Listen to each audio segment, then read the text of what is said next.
Dodgers and the Mets here in New York, as the Dodgers try to clinch another series win after the 6-0 shutout win in the opener last night. Chris Taylor will again lead it off for the Dodgers. Part of this lineup brought to you by Honda. Seager, Turner, Bellinger to follow. Then Jock Peterson in center hitting fifth. At second base, Logan Forsythe. Grandal does the catching. Puig is in right.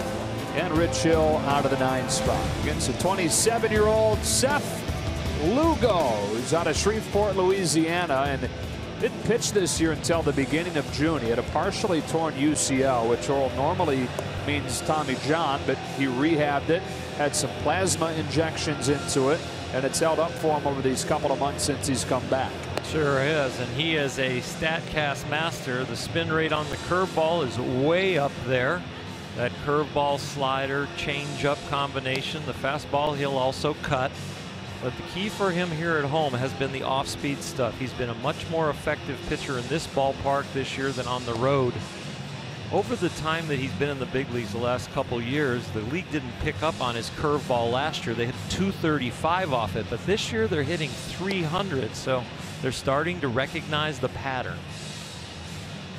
This is a very unlikely big leaguer, guy that was drafted in the 34th round out of a Division III school in Louisiana, Centenary College of Louisiana. Yeah, once they selected him, wasn't any kind of a prospect, but then it was that spin rate you're talking about that forced his way onto the Mets' radars as he was climbing through the minors. He was toiling away at the AA level, and somebody pulled him aside and showed him a list of the highest spin rates in the organization. First time he had ever even heard of that word. And his name was right at the top of the list. That was kind of the point where he started gaining confidence.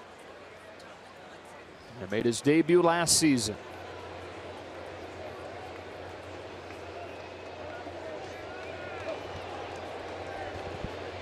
Chris Taylor climbs in, and off we go from New York with a tailing fastball for strike one. Closed captioning today brought to you by Wiener Schnitzel. Boy, did Taylor set the tone or what to open the series yesterday. Homering on the 9th pitch of the leadoff at-bat against Jacob deGrom. 1 ball and 1 strike.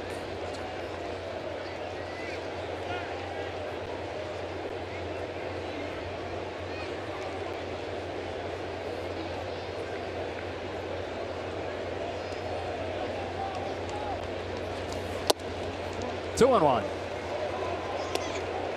Chris Taylor has absolutely been amazing this year, and such a surprise to everyone, probably except himself and maybe Chris Woodward and the front office.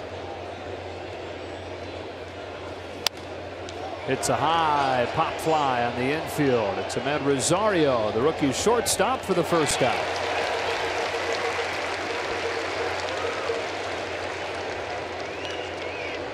And it brings up Corey Seager, and we were talking about this during the pregame show, but he's easy to take for granted. And again, he's gotten it going in a big way. Back-to-back 3-hit games. He's reached in 8 of his last 10 plate appearances.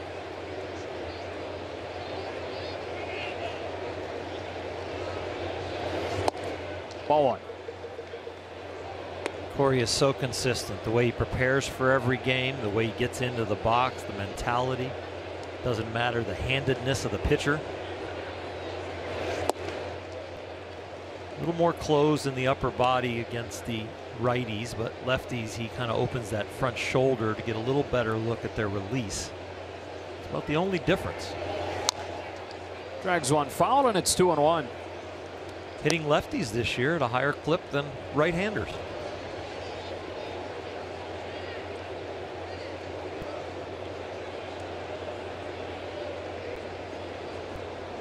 Lugo deals a 2-1, and Seager takes it by the hands for ball 3. Almost as many home runs against left-handers than against righties, and that is in significantly fewer at-bats. That is just foul. 3-2. It seems like off righties he hits his home runs a little bit more to center field and left field, and against lefties it's the hanging breaking ball that he's a little out in front of but still on, and he pulls the ball to right field. Just barely missed one last night off of the wall in left center. On this 3-2, he hits it foul again. 3 home runs last night, though, even though his didn't get out. 3 homers in game 1.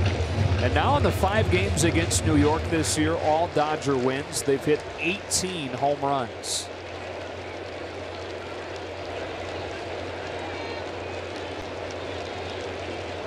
Another payoff, and he's walked. The Dodgers have their first base runner of the day. One of the hardest things in facing this Dodger team is the fact that they chase you into the strike zone, and then you have to face the potent bats throwing the ball over the plate. You see in yellow there, Justin Turner the last couple of weeks hasn't quite been himself. Battled the bronchitis. Just battled the fact that it's a long season. Everybody tends to go through stretches like this. On the first pitch he sees, it's foul, strike 1.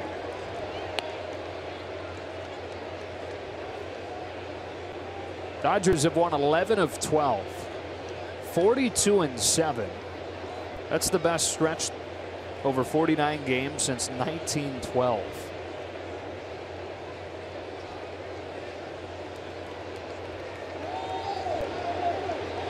No one is chasing them, and they are chasing history. See the cover of LA Times today? I did. Poses the question, best Dodger team ever? A little flair. Neil Walker, 2 gone. Our Coors Light Cold Hard Fact examines what we just talked about. 42-7 run. You got to go back to the New York Giants in 1912 to find the last time that a team did that. It's the 5th time that it's happened overall. 1912 when the Giants did it. 1906 the Cubs did it.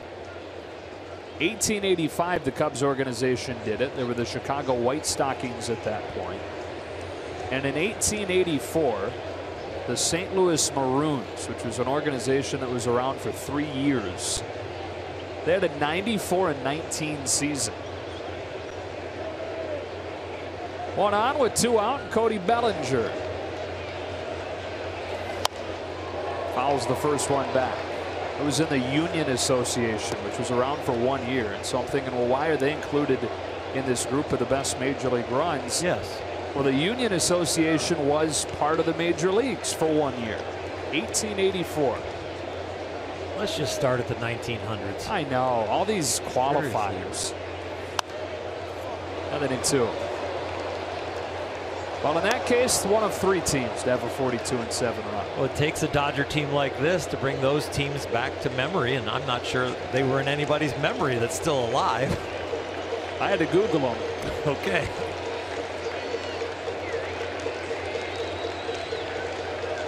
The 0-2. Bellinger pops this one up.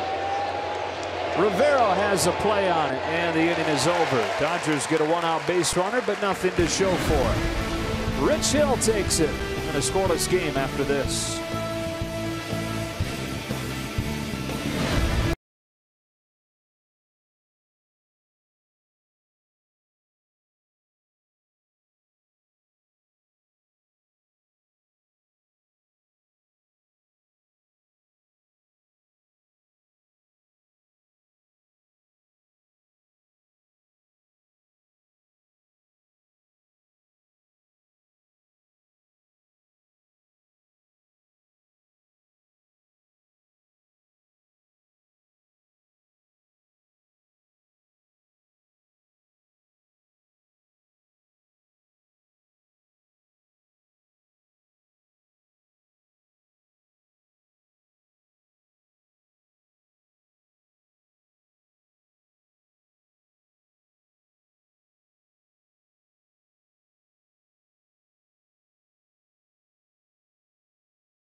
with the Honda starting lineup.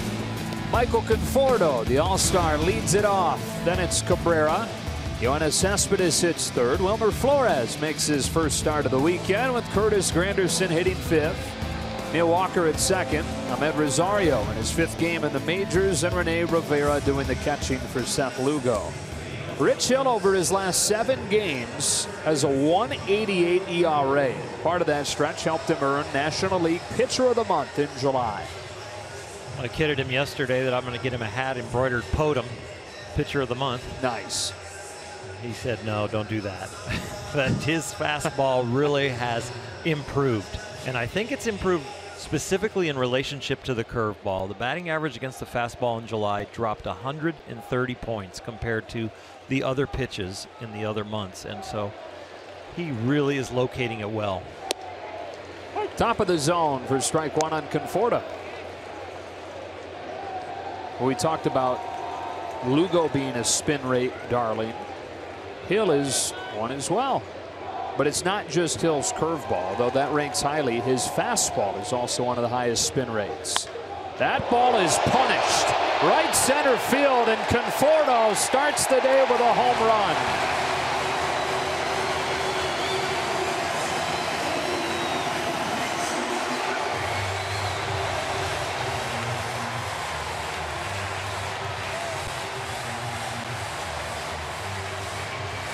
It's the same way Rich Hill's start against the Mets began at Dodger Stadium in late June. Gave up a leadoff home run to Curtis Granderson in that game. Howdy Pitchcast has it as center cut. Not the best location. Getting it up with an 0-1 fastball. The first pitch of the game, just kind of a basic solid strike. And that's pretty much what he came back with for the second pitch. 22nd of the season for the young Mets All-Star. An early 1-0 hole for the Dodgers.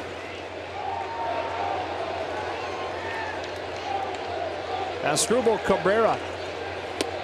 Ball one. That start against the Mets in June also worth mentioning, because that's the beginning of this stretch where Rich Hill's been a different guy.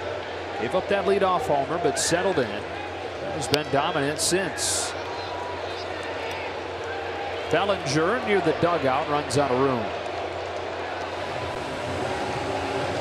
That stretch you're talking about, prior to that, he was searching. And he really still continued to search in that outing, but started to find some things that were working for him, a different rhythm. Started to look for this new abbreviated windup that he's using.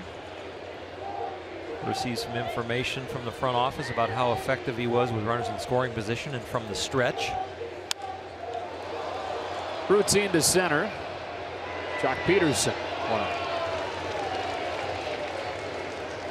I mean, he has really been to the bottom of the barrel and then to get to the top of the heap.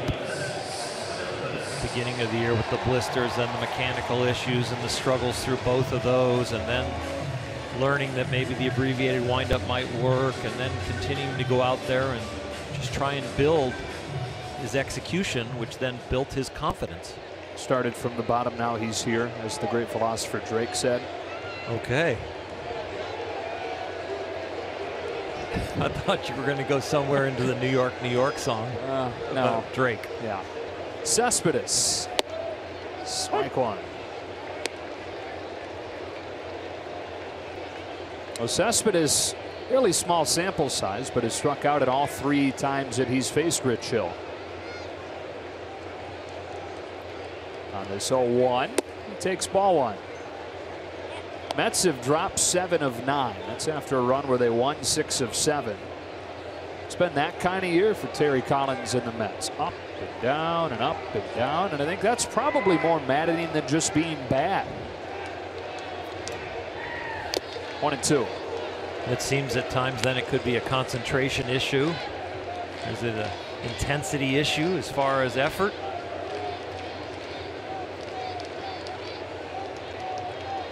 Cespedes yesterday looked like he was very nonchalant on a ball down the left field line, but then I had forgotten that he is nursing a hamstring as he's playing. Has been all year. 2-2. So when it dropped in the field of play, just foul, and he wasn't anywhere near it, it seemed like that he might have an excuse there of not giving an effort on that ball, because it would have been very tough play.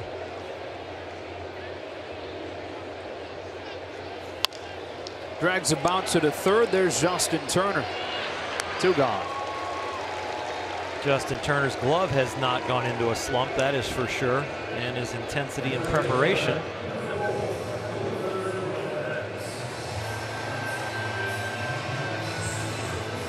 Wilmer Flores. His walk-up song is the Friends theme song.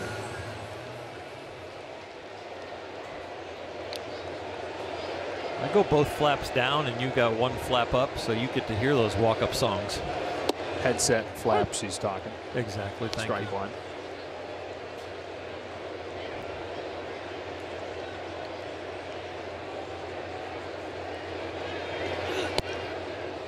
Curve is in there, and it's 0-2.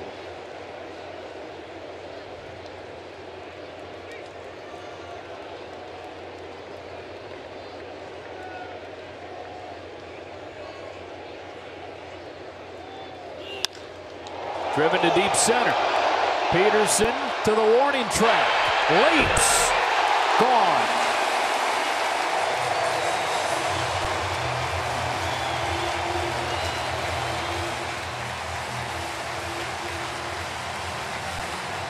A pair of solo shots in the first inning against Rich Hill, and the Mets lead at 2-0.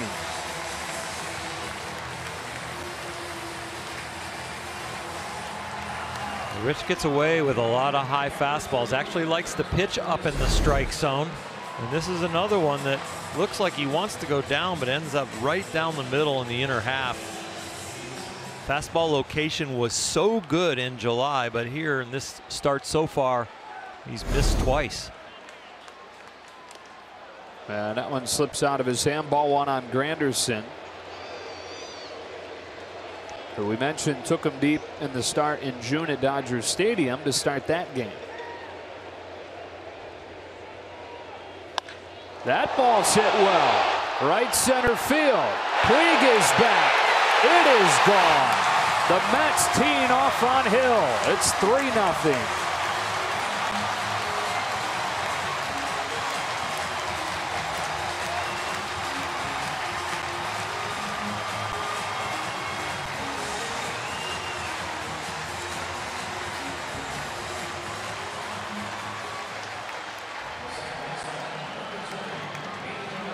A third fastball up and a third home run. Rich Hill gets a lot of fastballs up, swung and missed that, but that's after the curveball has been established. Here, the Mets jumping on the fastball early. No recollection of his curveball because they really haven't seen it. Neil Walker, strike one. And this is a lineup that can punish mistakes. Third in the National League in home runs this year. In fact, ahead of the Dodgers in home runs coming into the series. 0-2.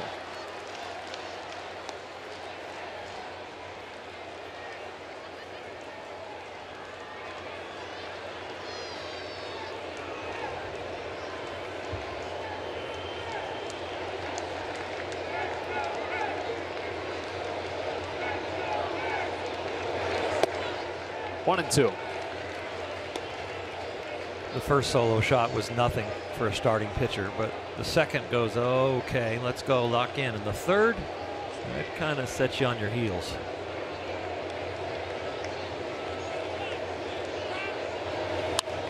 Curveball, flex into short center. That's a single for Neil Walker. Especially when things have been going so well, it's got to be like, what's going on? A little bit of a shock to your system. And now you're thinking about just get out of this inning. The pitch count is not in trouble at all. Get out of this inning and let's try and go 6 or 7. Give my team a chance to come back. Post a whole bunch of zeros.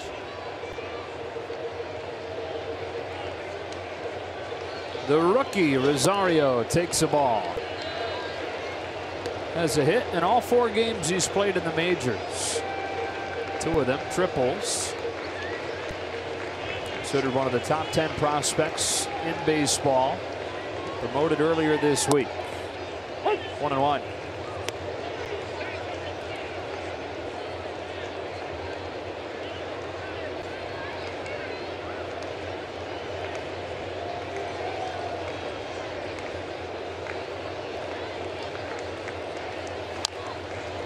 One and two.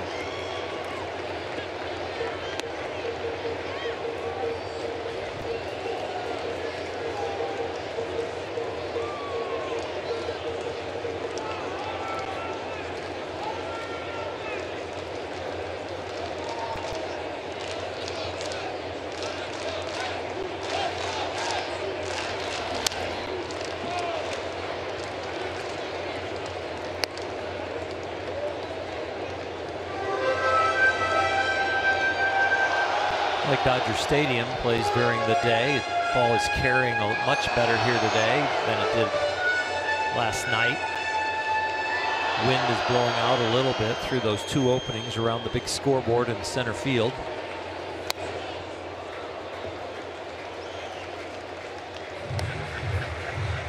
Hitters should see the ball real well today until some of the shadows might come in an hour or so.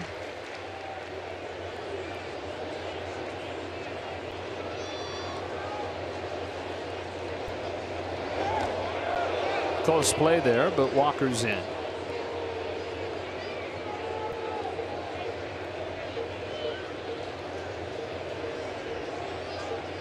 It's a nice ballpark coming here.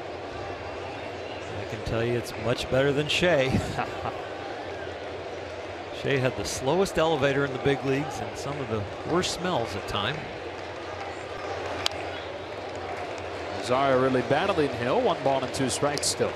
This is something that the Met fans can be really proud of. It's a lot of fun. The facility is pristine. Great amenities underneath for the players in both locker rooms and for the fans.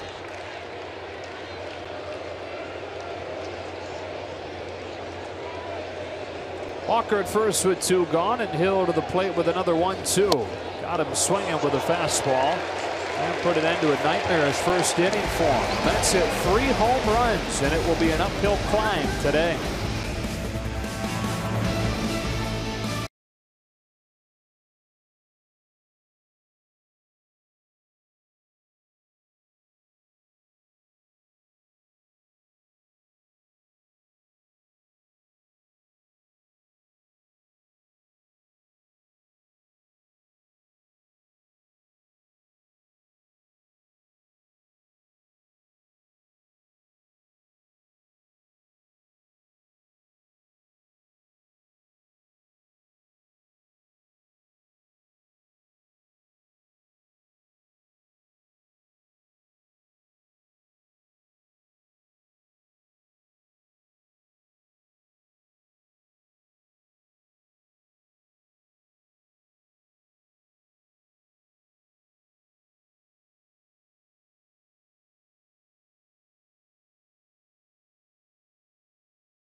For the Mets against Rich Hill in the first inning. Conforto started it, and Flores and Granderson. 28 home runs between the teams in the 5+ games this year in the series. Seth Lugo to Jock Peterson opening the second. with a breaking pitch for a strike.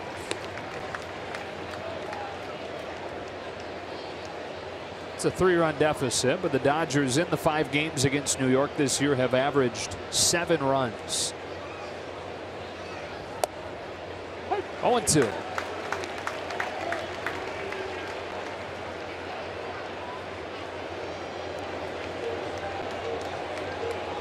Seth Lugo, 27-year-old, who a lot of people never thought would make it to this stage.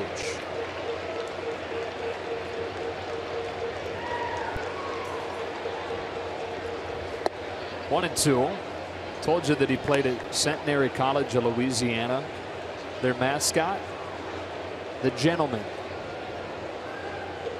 And he was not good there. He had a 5.31 ERA.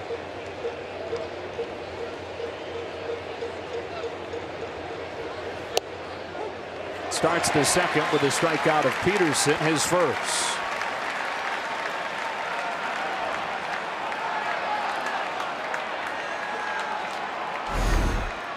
Jock hangs in the box and disagrees with this call.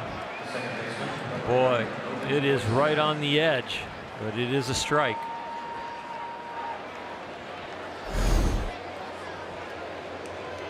Well, Peterson the first out of the inning, and up comes Logan Forsythe. Had yesterday off, starting today at second.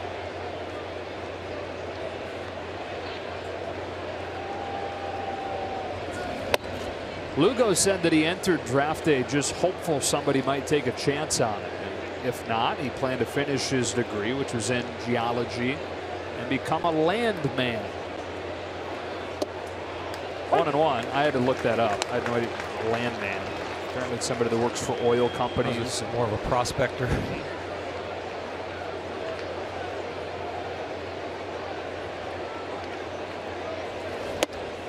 1-2. So a couple of weeks before the draft, you'd flash some stuff in a game where a Mets scout happened to be there. They invited him to a tryout with about a dozen different pitchers in the Southeast, and he said he had the best bullpen of his entire life.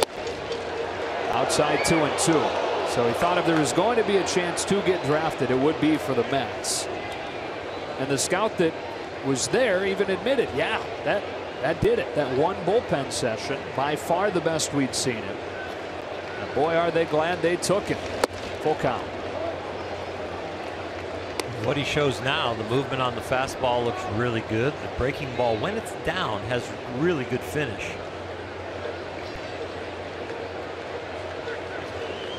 Here he comes with a payoff, and Forsythe jams one down the right field line. Granderson makes the catch.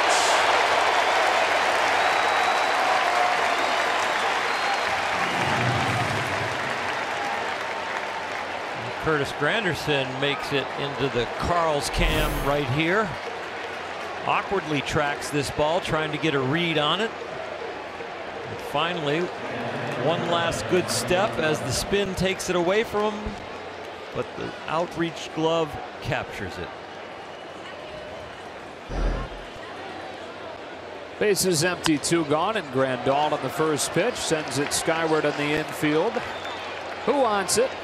Rosario. Dodgers down an order in the second to the bottom half in a 3-0 game.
Dodgers baseball on Sportsnet LA is brought to you by the all-new 2017 Chrysler Pacifica, the new benchmark of minivans. And by Carl's Jr., the charbroiled chicken sandwiches with no antibiotics ever, only at Carl's Jr. Rich Hill trying to settle in, allowing those 3 home runs in the first inning. 8-9-1 for New York here in the second. Rene Rivera attacking, strike 1.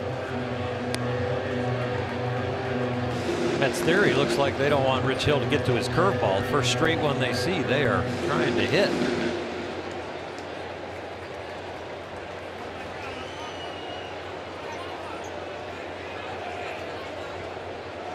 So when you're Rich Hill, after an inning like that to start the day, you've got your game plan, you go in and then it goes poorly. When you go back into the dugout, what's the thought process when you're sitting there ready to go again? I'm trying to reboot the computer. I'm going to start over and just kind of erase the 3 runs from my mind and just say, you know what, there is so much time. And it's time that only starting pitchers have. Relievers can't have an inning like that and all of a sudden recover. That is a bad outing, and sometimes they feel like they've been moved down the totem pole. But a starter, he just feels like he can go back out there and start over. Rivera with a base hit to center. Already 5 Mets hits against Hill. 3 that are loud and 2 that are soft. The jam shot to center.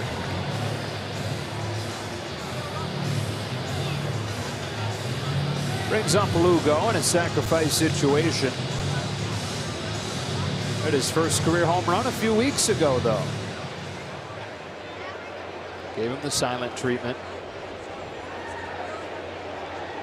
Aggressive bunt defense coming here.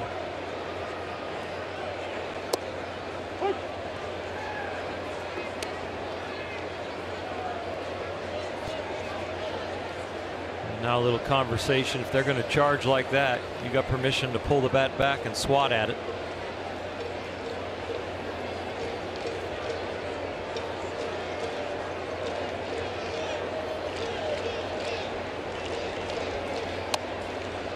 Behind 0-2.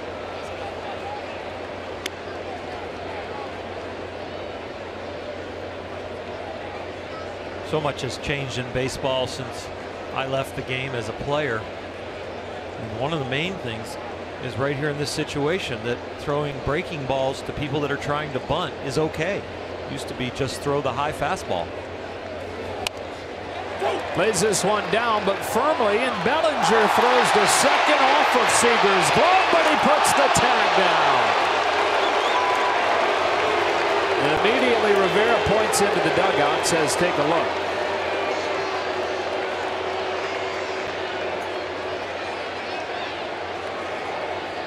James Hoy out there with the out call. He looks pretty confident here. It says safe. And that was a very quick call to go to the headset, so probably very decisive information on reversing this call as we take a look. Bellinger gets it to Seager off the glove. I don't understand how he misses that, but he will tell us later, I'm sure. Looked like it maybe hit him in the palm of the glove and just rolled right up. And he is safe.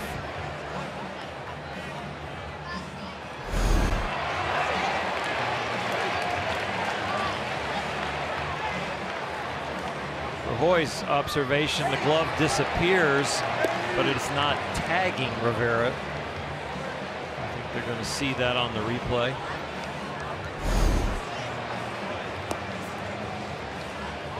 Umpire's on the left part of your screen, so he sees the glove heading towards the body, but it's not there yet. And the hand gets in prior to the tag.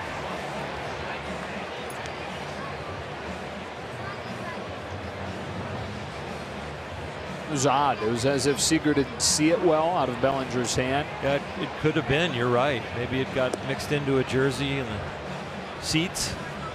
Something white. Maybe he was going for a very quick exchange and never really caught the ball. Definitely had a shot at a double play.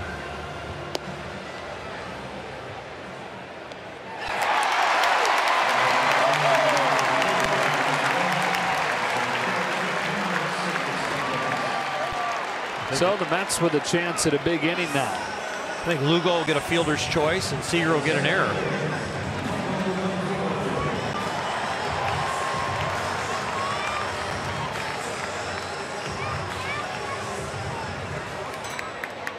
Back to the top of the order. Michael Conforto started the scoring with a home run.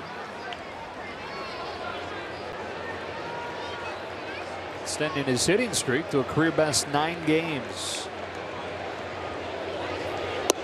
Curve for a strike. First inning, he didn't see a curveball. He saw a fastball on his second pitch. He powdered it out of here. It wasn't the only one that inning. There were 3 of those.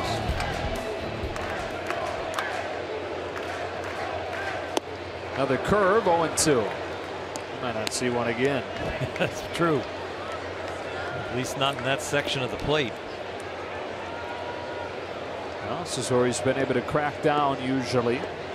Runners in scoring position average against, 3rd best in baseball.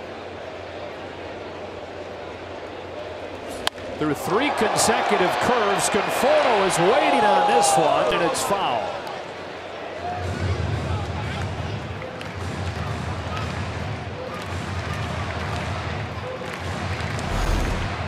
If you looked up hanging curveball, this picture would be there right in the dictionary. It was just laying up there by the shoulders.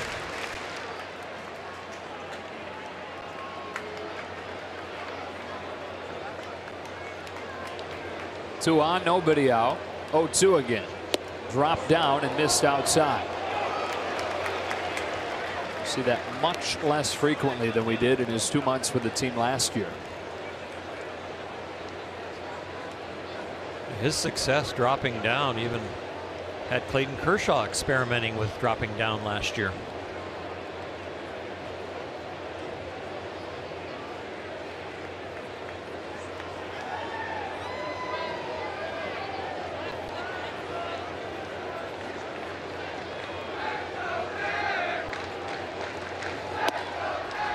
Count evens.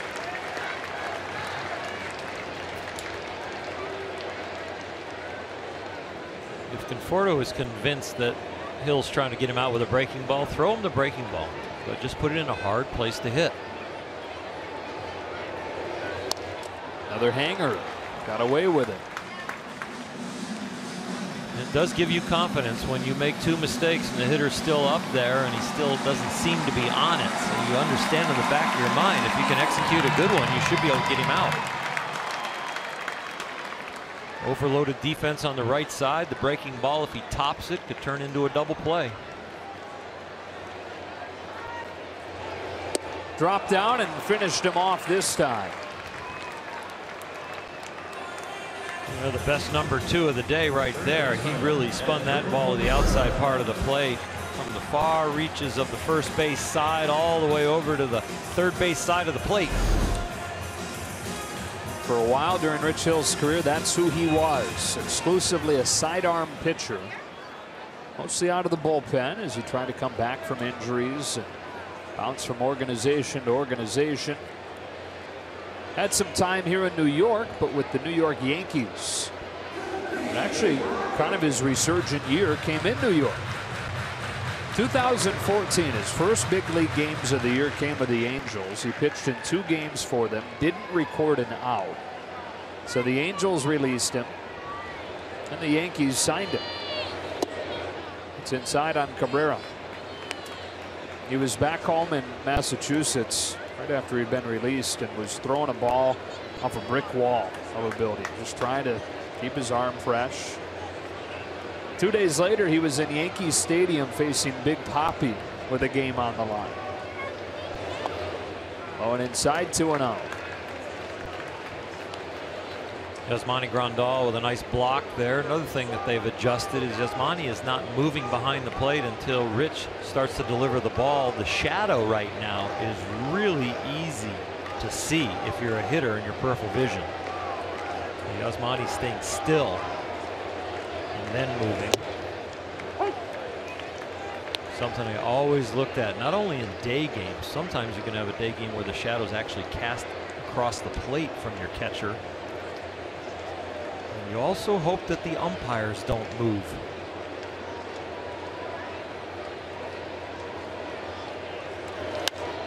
Fly ball to center.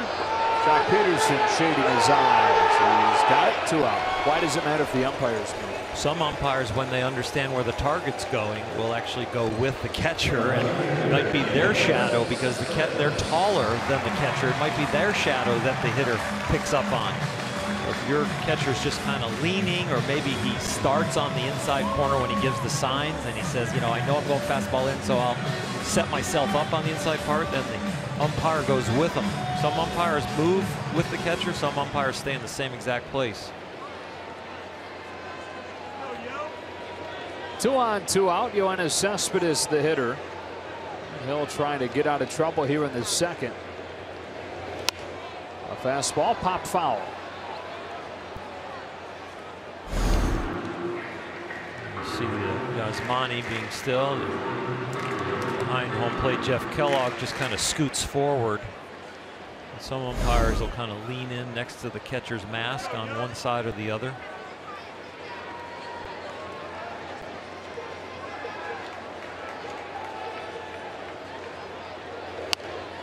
Grounded foul. Not quite to the point yet, right, where the shadows will affect how you see the ball to the pitcher's hand. Too late to discern that change. Yeah, and the light between home plate and the pitcher's mound right now is a little bit, you know, it's kind of sporadic. So I don't think it's really a decisive thing where your pupils can't adjust. If it was a solid shadow, it would be starting to give them problems. Which will happen eventually. That could be important to the Dodger offense to try and get those runs back early before that shadow becomes an issue in the middle part of the game.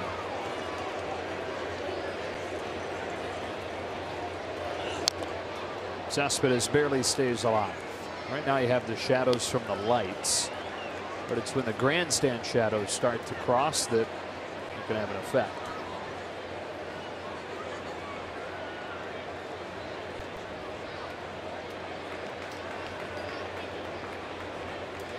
It's a nice day. They're calling for rain. There's a little bit this morning.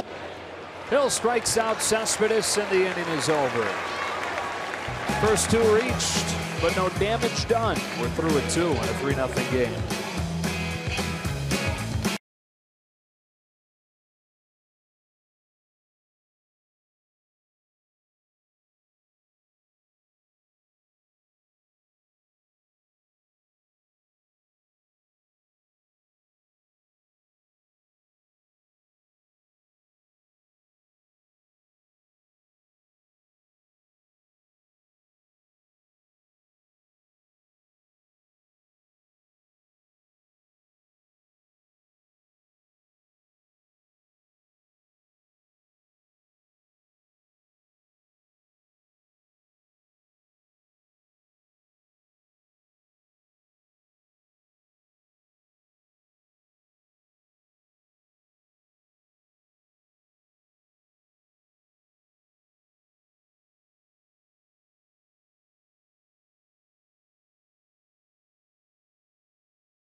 Top of the third inning, Dodgers down 3-0 as Yasiel Puig is set to lead off against Seth Lugo. And Yasiel Puig, guys, has really been a different guy since the end of May. Time now for the Land Rover Performance Spotlight. You can see what he's been able to do since that time. A batting average of almost 300. 12 of his career-high 20 home runs have come since that date. He's driven in 28, and you can see what the slug percentage is there. He's doing it on the field. He's doing it off the field. Yasiel Puig last night after the game made his way to Secaucus, New Jersey, spent some time at MLB Network, was live on MLB Tonight, taped a segment on Quick Pitch. Dave Roberts said he loves that he's doing those types of things in the road cities. He said there's a lot of worse things our players could be doing in New York.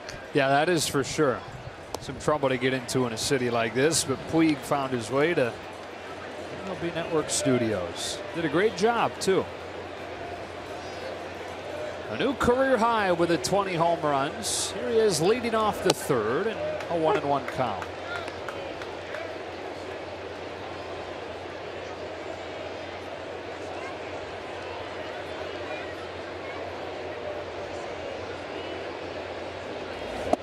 Two and one. He speaks much better English than he gives himself credit for. He sure does.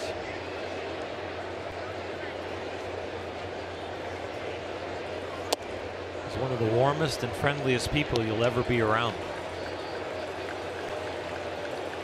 And I think more and more people are realizing that as he has really kind of cleaned up some of the things socially and being on time and all the different things culturally that he needed to rearrange.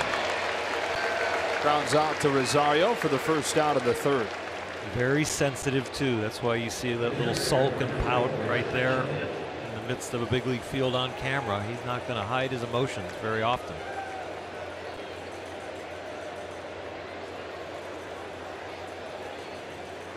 The base is empty and one out. Here's Hill. Strike one, and you know he's warm, he's friendly, but he's still a little obnoxious at times. He's still himself. Yeah. But when you're hitting 20 home runs, you're showing up on time. More importantly, you're playing great defense. That obnoxious when you're struggling becomes playful when you're playing well. Exactly. It's personality. Uh-huh.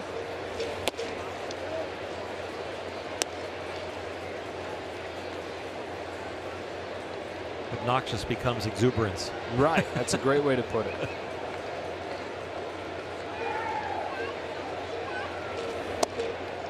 Lugo strikes out Hill, 2 out.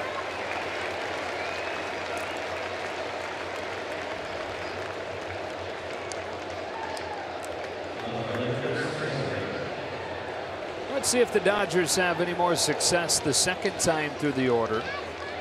Only one base runner the first trip through on a Seager walk.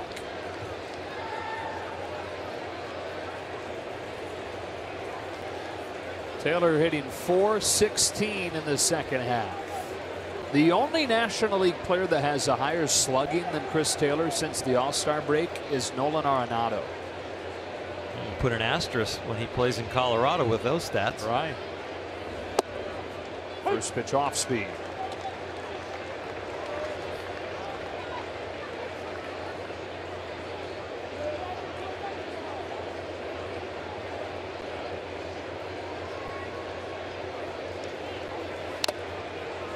Another than 2. His mom was coming up from Virginia for this weekend. Virginia Beach native Chris Taylor. Former Virginia Cavalier. Even though he's from a family full of Hokies.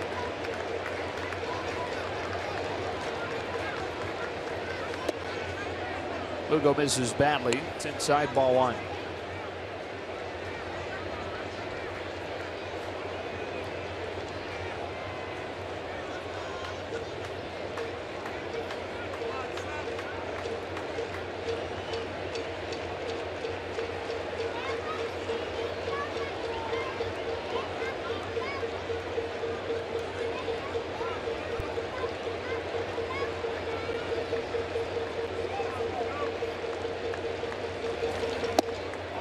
Two and 2.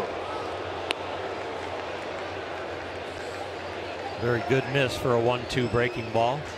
He and Rivera had a trouble getting on the same page, but a well executed pitch even with the delay. Breaking ball dug out center field, and Conforto onto the warning track to catch it. Dodgers still looking for their first hit against Seth Lugo through 3.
Runs for New York. When we look back at them on the Volkswagen replay, the 2 guys coming up to start this inning, Flores and Granderson, went back-to-back.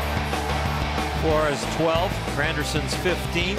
Both fastballs, 3 solo shots, as you said, and these 2 with the back-to-back, those were the ones that really hurt in the first against Hill.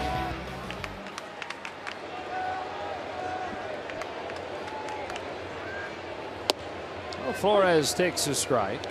It is, in fact, the Friends theme song that he walks up to. Friends is his favorite show, and he credits Friends with helping him learn English. They're coming over from Venezuela. Curve is a strike, and it's 0-2.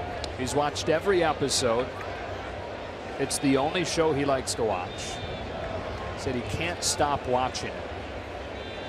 He's a friendaholic. Is that what they call them? I don't know. Look up in the Urban Dictionary. Hey, you're learning. On 3 pitches, he's the first out. Urban Dictionary's been in my life for about 10 years. Oh, has it? Oh, yeah. I had a couple people tweet at me and say, there's no way Oral knows what Urban Dictionary is. No. They were wrong. Well, I learned about it the ugly way. Which is what?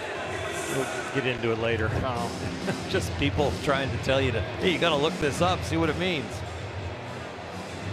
Like, I'll just go to I'll use the regular one. Hill has 4 Ks now. And Curtis Granderson, the hitter.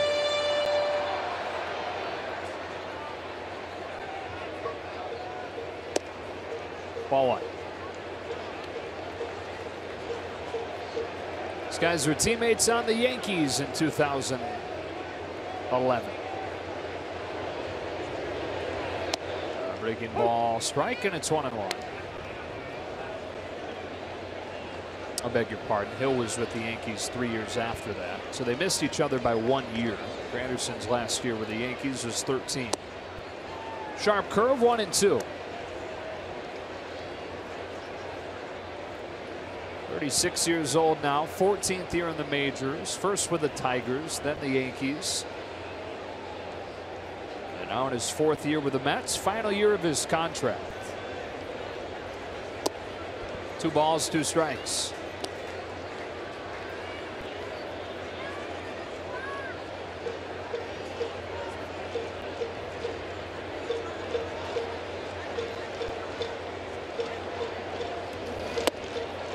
Full count. Mets' current hitting coach, Kevin Long, was the one that really fixed Curtis Granderson after he left Detroit. Took him from open to closed. Took the weight to the inside of his back leg instead of overloading to the back of that leg. No swing, 1-out walk. Moved his hands from out away from his body to in behind his ear a little bit, and really helped him an awful lot. And then reaped the benefits when they both moved to the Mets. Now the other side of that is Kevin Long is also the one that helped Daniel Murphy become Daniel Murphy. And now he's got to watch Murphy 19 times a year terrorize him in a Nationals uniform. Kevin will talk about load, connectivity of the swing, and balance. I remember talking to him an awful lot about hitting. Used to come through Boston and New York an awful lot when I worked for ESPN, and Kevin was one of the guys I used to always pick his brain.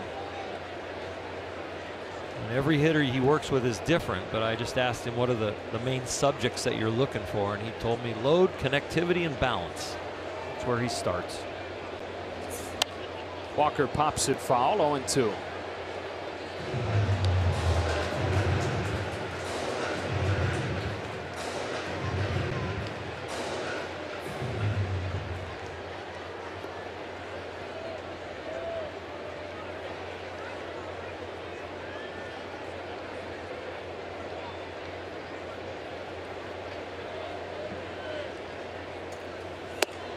One and two. And so much of what coaches do at the major league level is the mental side too, being like a psychologist for the hitters. Yeah, having a great bedside manner. Really leaving mechanics alone sometimes completely and just clearing a guy's mind before he gets up there into the on deck circle and then the batter's box. That's a day in and day out process with these guys, and we watch Turner Ward go through that all the time with his guys. Turner seems to always have a hitter or two around him talking about something.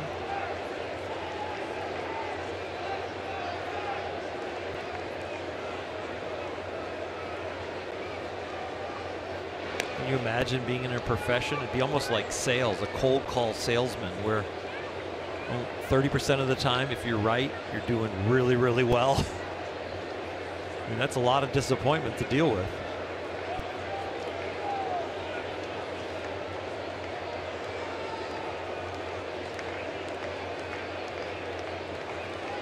Hill's got him picked off. Forsythe drops the tag, 2 out.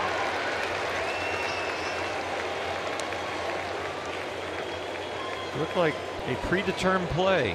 Granderson looked like he was going on first move. Hill looked like for sure I'm going to take it over there, and Bellinger made the best part of the play. The throw a little bit up the line made him stretch a little bit, but then throwing it accurately right over Granderson's head. Easy tag for Forsythe. And a full count now on Walker. Seems like none of them are truly easy anymore though on tags, right? Because yeah, exactly. ball beating you doesn't. There's no do the phantom trick tag anymore. Right. There's no just get the glove down by the bag, beat the runner to that area, and he's out. No, that's not it. Pop fly behind third. Turner says that he's got it, and he does. And another scoreless inning for Rich Hill. So he's settled in. Let's see if the Dodger offense can do the same.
Your #1 mobile app for live Dodger baseball. Stay connected with fully customizable experiences. Get Dodger home screens, icons, and app features, as well as game day, live game video highlights, radio broadcasts, StatCast, news, and more. Download MLB.com at bat today. There's the Garden down there.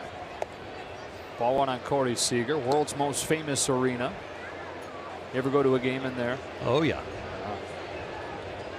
Grand stage. Take the train out of there. Uh-huh. I was a little disappointed when the Cavs dropped us off and Dana and I had to drag our bags down the stairs, and so many people are swamping around her and she's in heels. It's like, oh, what did you bring me to? I said, oh, it'll be fun. We'll take the train. It'll teach you for packing so heavy. It's quite a place.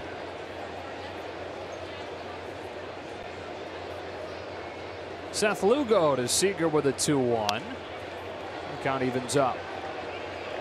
Dodgers still looking for their first hit against Lugo.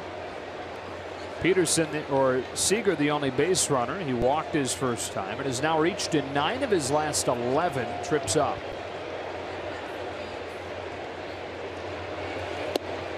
Outside corner, strike 3.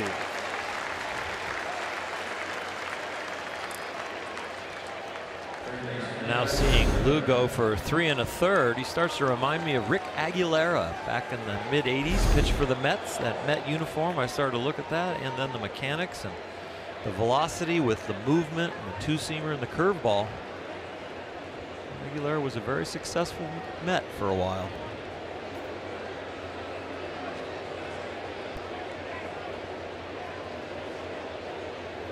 Justin Turner takes a strike.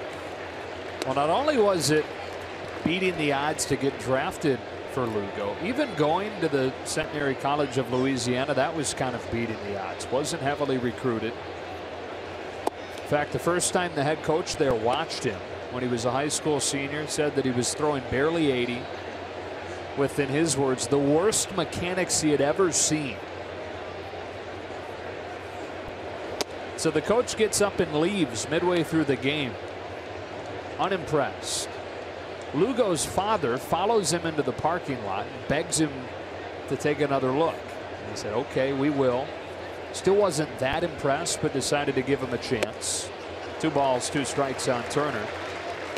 And I mentioned it, but he wasn't good once he got there. 4 years in Division III and a .531 ERA.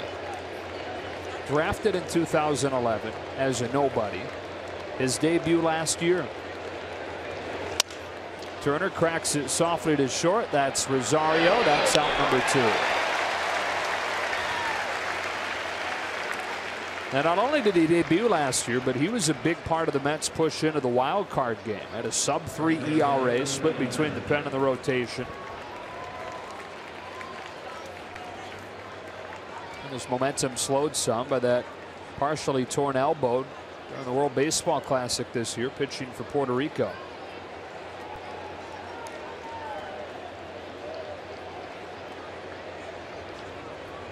His first one to Cody Bellinger is taken away.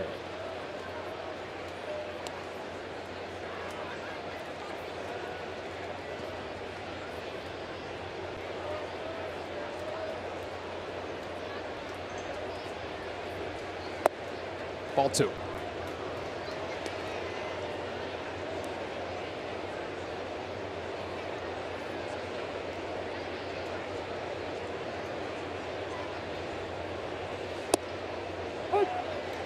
Two on 1. Bellinger trying to snap an 0 for 11.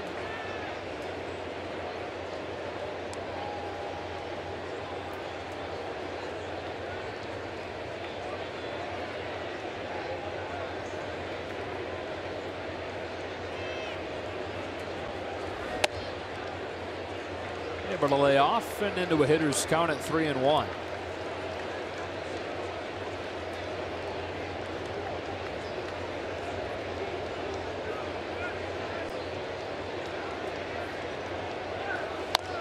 Full count. That ball chasing Cody. Little cutter inside. Started maybe slightly on the plate, but just ran in towards his hips. Looked like the only thing he could do with it was pull it foul. Now the 3-2. Bellinger drives it to the opposite field. Cespedes is there. And the Dodgers without a hit against Seth Lugo through 4 innings.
Dodgers baseball on Sportsnet LA is brought to you by Cricket Wireless. Cricket, something to smile about. Back in New York, 3 solo home runs for the Mets in the first inning against Rich Hill. Dodgers without a hit through 4 against Seth Lugo. Bottom of the Mets order, Ahmed Rosario. 21-year-old rookie cuts through a fastball. It's 0-1. Signed when he was 16 out of the Dominican Republic. Largest bonus for an international player in Mets history. Now that in 2. And debuting in the majors 5 years after they signed him. He's hitting .328 in AAA and admitted that he had gotten a little bit bored.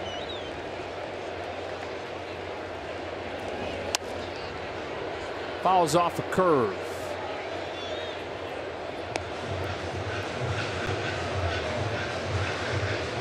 Must be nice to be good enough to get bored at a level. I never spent 4.5 years in the minors. I was never bored. I was always pushing to hope I could get better. Trying to understand maybe I'm good enough. Checks on his counterpart, Corey Seager. 1 out.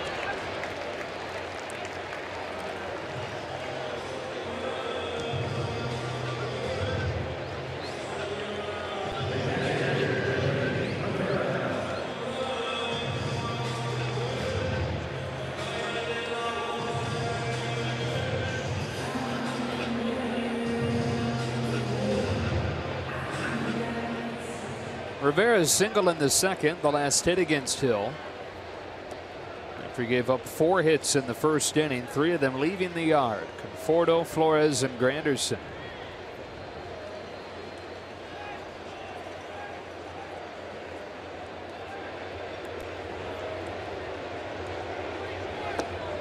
Ball 1.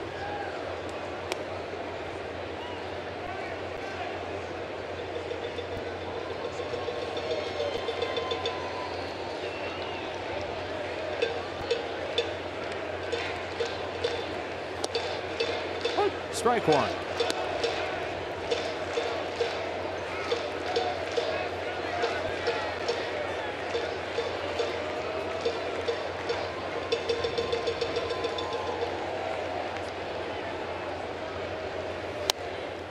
One and two.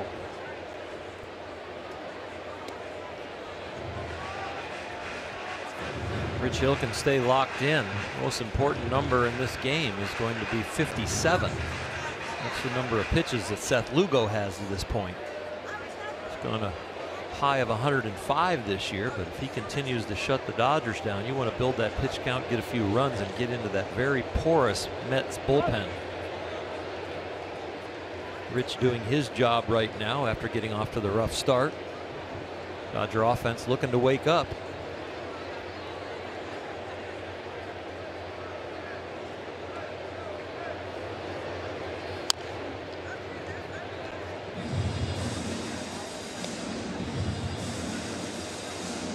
Chance with a win today to top that stretch in 2013 that it looked like was untouchable, where they went 42-8.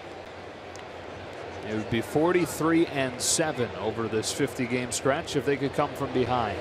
That's the 5th K for Rich Hill.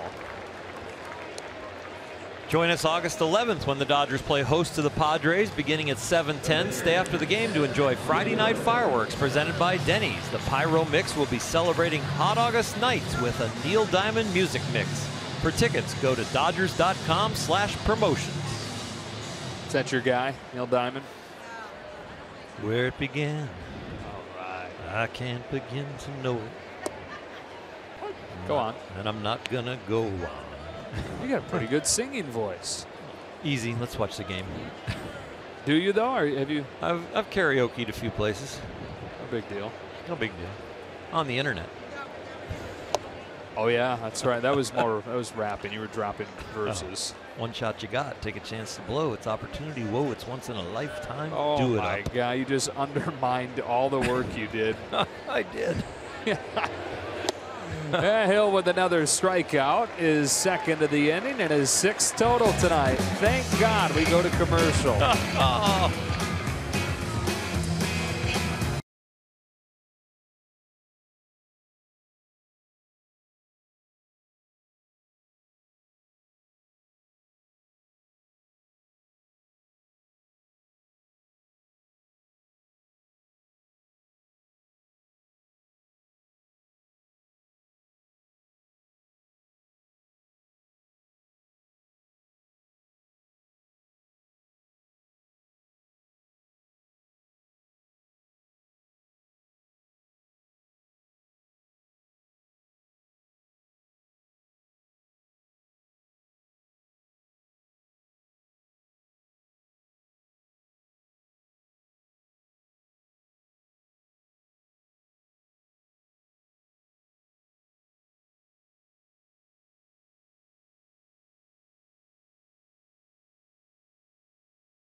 Dodgers baseball on Sportsnet LA is brought to you by your Southern California Toyota dealers. Save big on a reliable new 2017 Camry, now at Toyota's National Clearance Event. Back in New York, such a great city. Dodgers get to come here at least once a year. Every few years come play the Yankees as well, as they did last season. They've beaten the Mets the first 5 times they've faced them this year, but in a 3-0 hold as we go to the 5th. And Seth Lugo, 4 innings without a hit allowed, works against Jock Peterson with strike 1.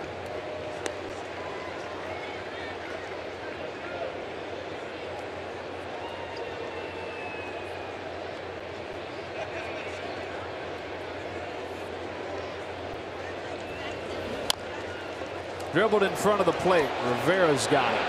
1 gone. We've said that Lugo is a StatCast darling because of spin rate. If you go old school scouts would say he has a good hand, meaning the delivery's there now, the velocity's there, but he has a good hand. He can really spin the ball. Good feel for it. Old school broadcasting would say he's spinning a beauty. First started really spinning the ball playing wiffle ball in his backyard. Logan Forsythe watches a spinner for a strike. Neighborhood kids used to gather around him as he would throw and just watch the crazy things he could make the ball do.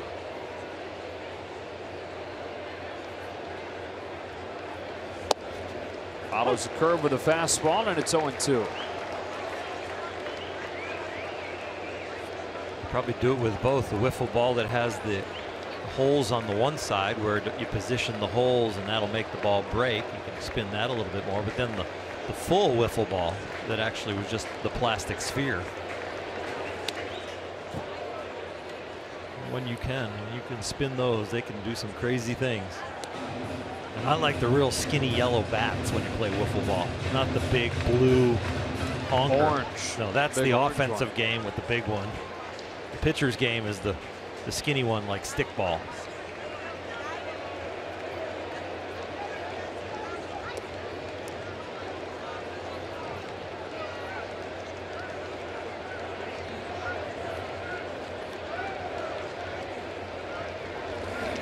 Struck him out.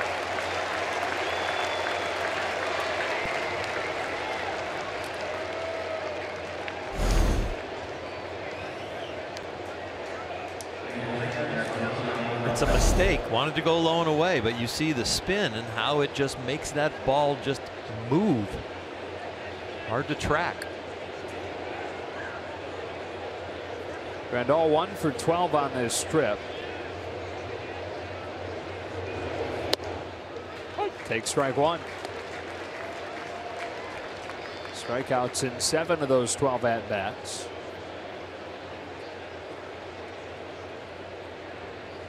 Most important thing, though, for the catcher, obviously the way that he handles the pitcher. He did a good job with Yu Darvish last night. Darvish really trusting what Grandal was putting down.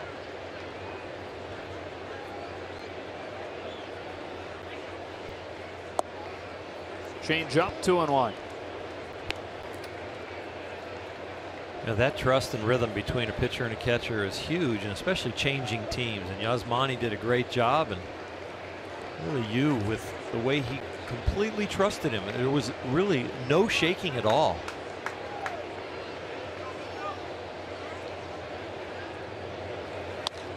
Grandal down the right field line. It is a fair ball, and the first Dodger hit of the game is a 2-out double from Yasmani Grandal.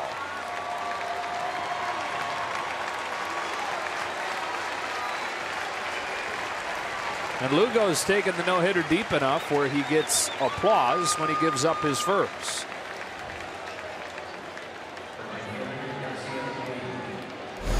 New York fans very nimble with understanding what's going on in the game and reacting to it. And Yasmani Grandal stays right on a changeup there to hit that ball down the right field line.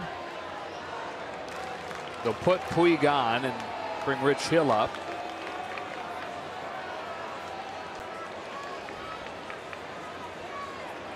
I don't know about for you, but for me, seeing how honest Yu Darvish has been in his first week with the Dodgers through the media, the way that he's feeling, what his emotions are with the trade, and last night, it's been really awesome.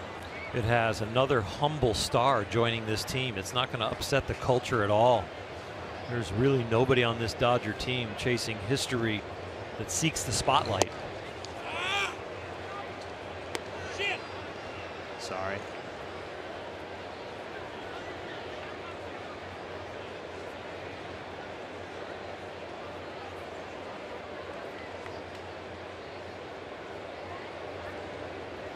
Two on and two out.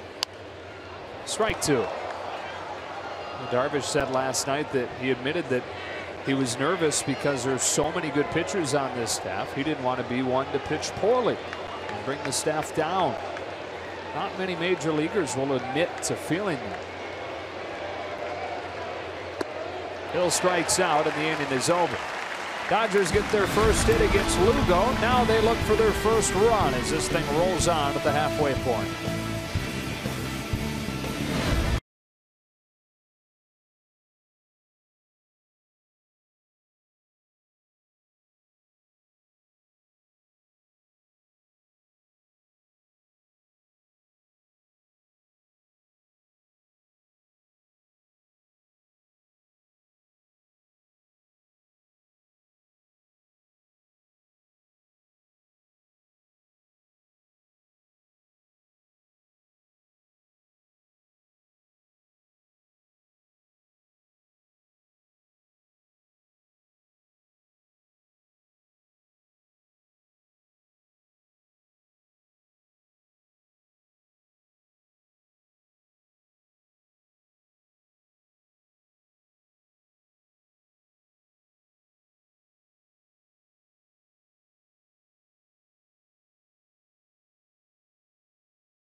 Of the fifth inning, a quick update for you on Adrian Gonzalez, the veteran first baseman. Just went out on a rehab assignment, 1 for 3 in one rehab game so far this year. Talked to Dave Roberts earlier this morning about what it means when Adrian comes back, which is probably going to be at the end of the month. And he said, you know, we have certainly had conversations, but I haven't had the sit-down conversation with him face-to-face about the unlikely possibility that he'll play every single day at first base. He said, you're not supposed to lose your job, obviously, to an injury, but the way Cody Bellinger has been handling first base, he sees it more as an opportunity for Adrian to get the start every once in a while. And of course, Cody can play the outfield, he said, but he needs to keep Chris Taylor's bat in there as well, guys. Okay, Alana, Michael Conforto, top of the Mets order, taking ball one from Hill. And as we've discussed, the good thing about needing to keep Chris Taylor's bat in the lineup is that he can play several different spots. 1-1. There's an awful lot of positions out there on the field that the Dodgers can toggle in and out. I don't think you'll see much happen at third with Justin Turner or Corey Seager at short. Behind the plate with Yasmani and Austin Barnes. But first base, second base, center field, left field, I think are the places where they can mix and match, depending on who's hot, who's not, who needs to be rested, who needs an opportunity to get their swing in order for the playoffs and the roster. I think Yasiel Puig will most of the time be in right field. Corey Seager at short, Justin Turner at third. And I think you'll mostly see Taylor and Bellinger's bat in there, but maybe the positions will change.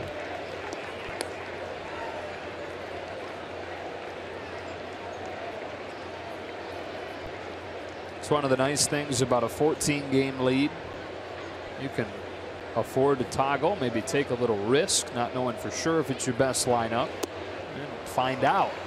Hill drops down to strike out Conforto. Second time that he's done that today, and very quietly he's racked up 7 Ks.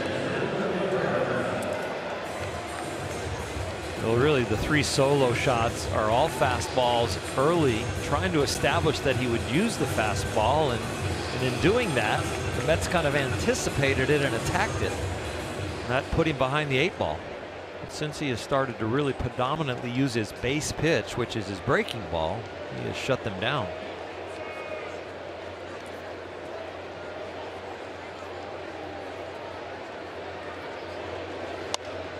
Cabrera hacks the first one foul.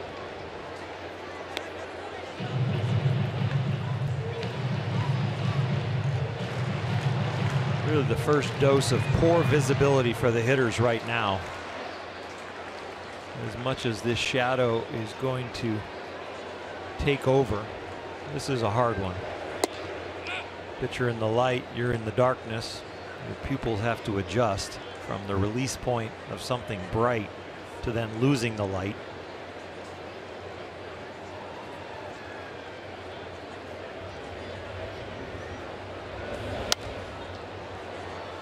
One and two.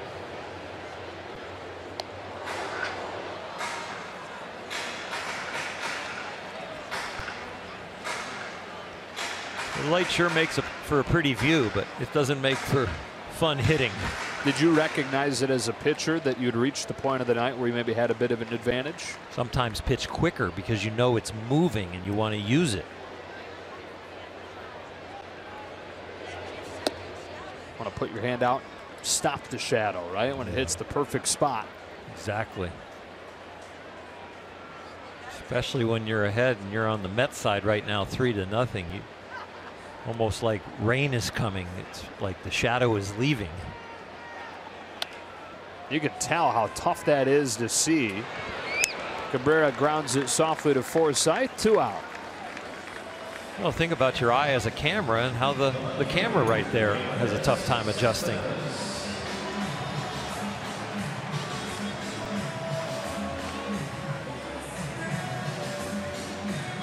Well, Rich Hill, since allowing the 3 home runs in the first inning, has given up just 1 hit over the last 3 2/3.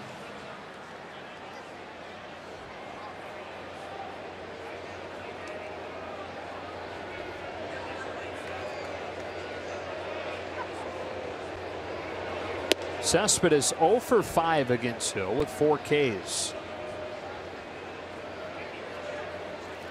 31-year-old from Cuba.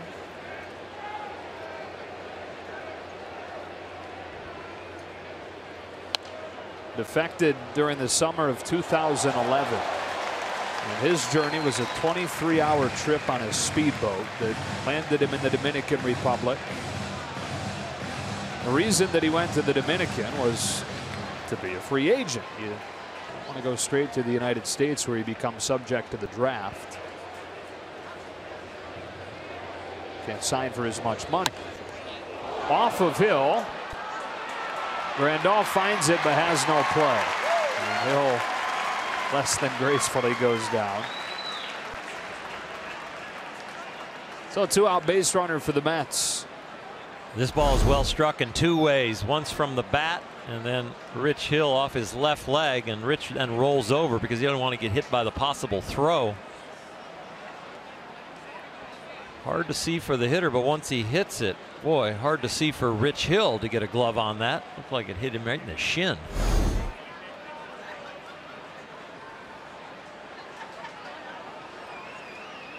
'87 pitches, 2 outs. A little bit of adrenaline after you get hit. Dave Roberts will let him test it, and knowing Rich Hill say, "I'm fine."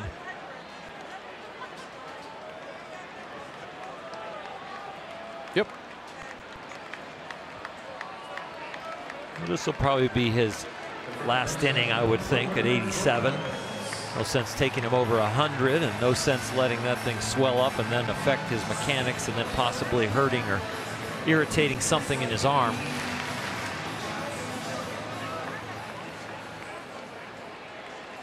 So a 2-out chance for Wilmer Flores, who has a home run, one of the 3 for the Mets.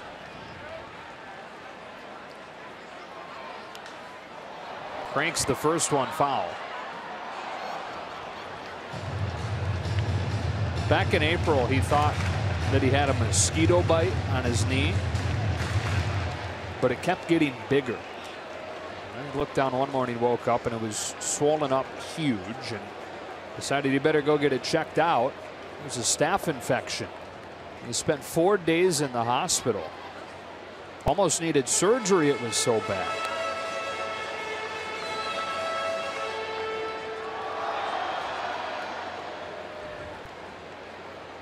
So missed a couple of weeks from the Mets and has had a good year when he's been healthy.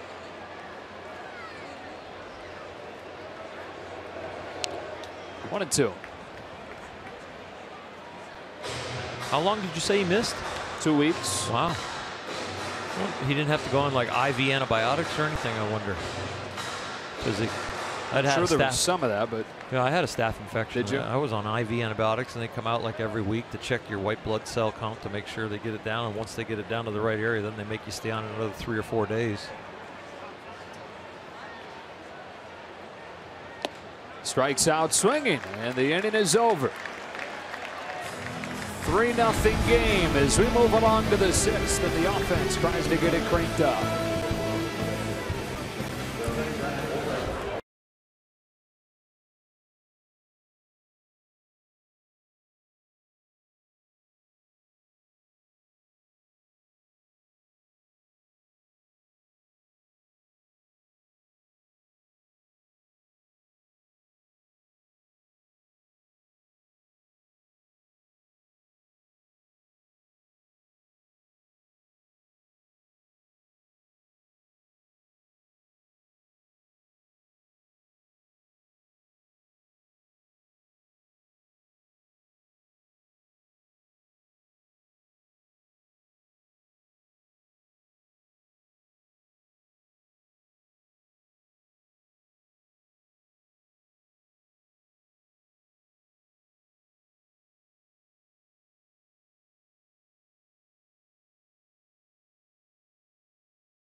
Unlimited baseball break brought to you by T-Mobile. Chase Utley a home run last night in that 6-0 win. His 39th against the Mets in his career, which is the most of any active player.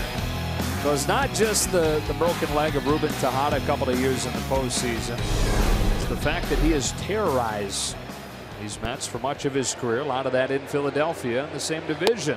That's the reason why you hear the boos every time he comes up. Top of the order for the Dodgers against Seth Lugo.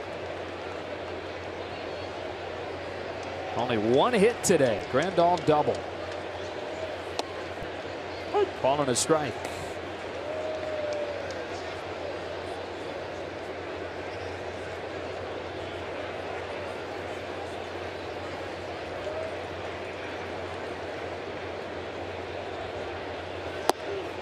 Two and one.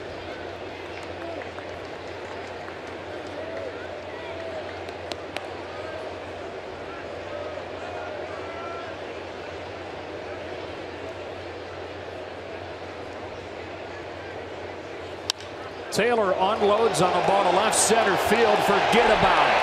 Chris Taylor out of his mind right now. Second day in a row with a home run. 15th of the season. And the Dodger offense wakes up here in the 6th.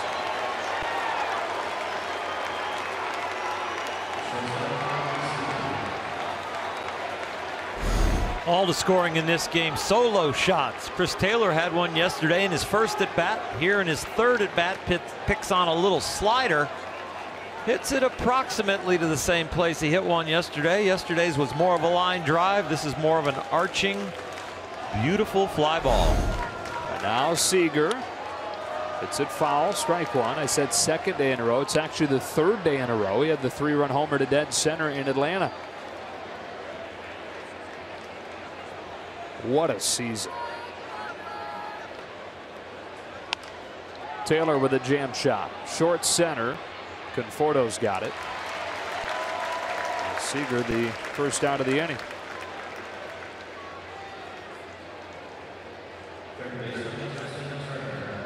The Dodgers finally get to Lugo with a home run from Chris Taylor to start the 6th inning.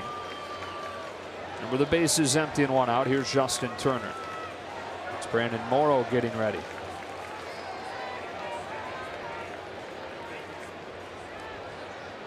Justin looking to have his bat wake up.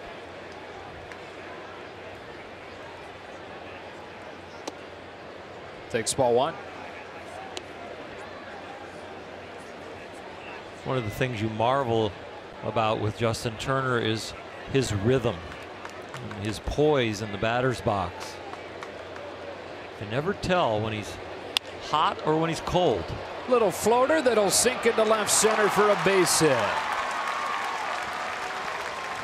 First hit since the first game of this trip for Turner. The Dodgers get the tying run to the plate in the form of Cody Bellinger.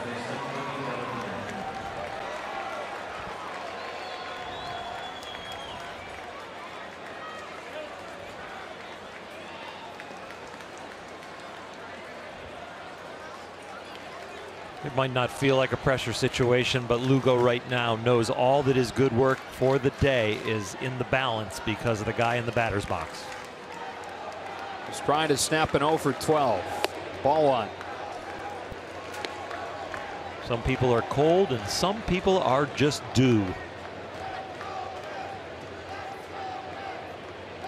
The Mets bullpen, which has not been good, starts to get live. The 1-0 in the dirt, and the throw back down to first, and Turner in there safely. So 2 balls and no strikes on Cody Bellinger, who's hammered 30 home runs this year. 5 shy of a Dodger rookie record. Still with a couple of months to play.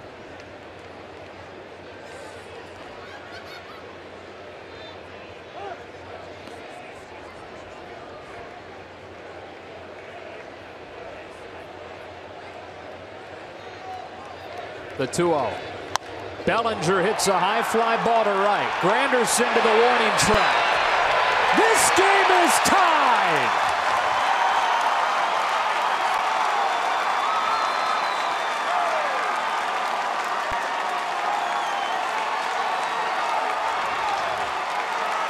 It never gets old.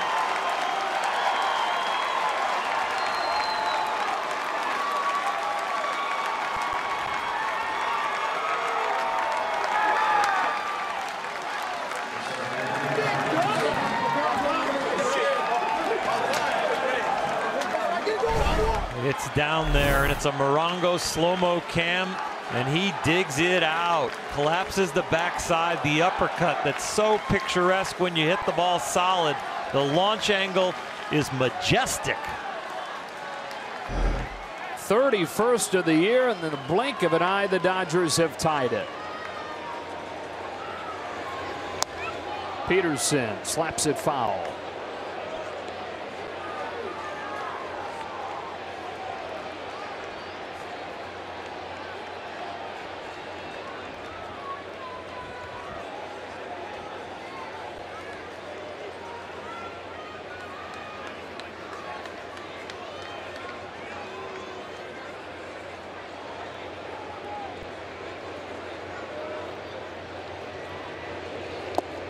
One and one.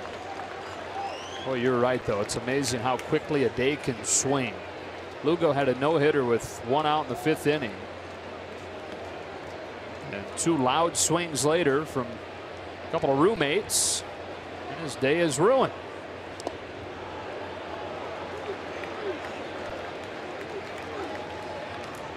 Just downloading the swing and the feeling and what pitch it was, and wow, we're back in this game. those conversations in the dugout after something positive are just off the charts. It just continues to keep your adrenaline flowing.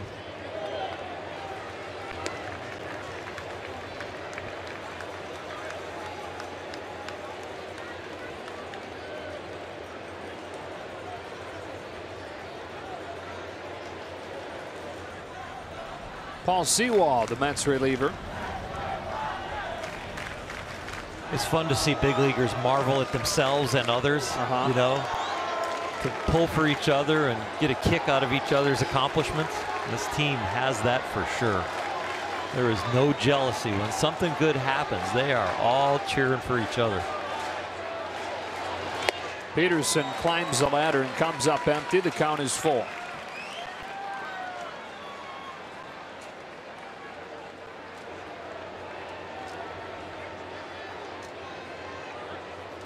A 3-home run first inning for the Mets against Hill. A 2-home run 6th inning for the Dodgers against Seth Lugo. Now a 3-2 pitch. Peterson goes the other way with a pop-up that will fall out of arm's reach, and it stays full.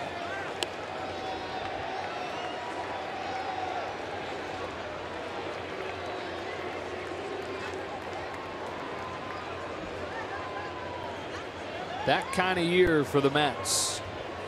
That kind of year for the Dodgers.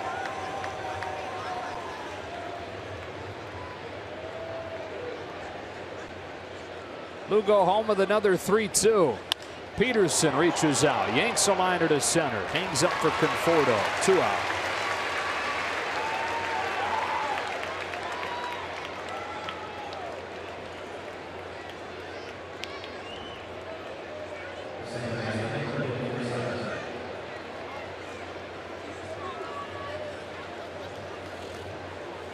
Forsythe comes up, and it looks like this will be against a new pitcher. Terry Collins coming out. Lugo's day ends after 5 2/3. And he will settle for a no decision in this one. After carrying a no-hitter into the 5th inning, the Dodgers get him for 3 to tie it in the 6th.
Thursday on an all-new Backstage, Dodgers go behind the scenes as the best team in baseball bolsters their pitching staff at the trade deadline, and their prize acquisition doesn't disappoint. Don't miss Backstage Dodgers, presented by Hankook Tire, Thursday after the post-game show on Sportsnet LA. Couple of changes in a double switch here. Jose Reyes in the game to play second. He'll bat 9. Neil Walker moves from second to first. And the new Mets pitcher is Paul Sewall.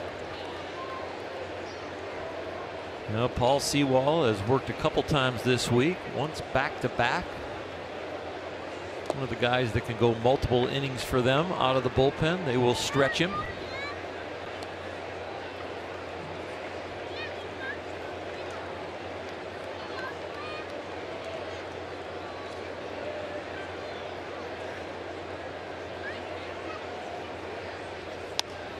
rides in on Forsythe. He slaps it foul, 1-1.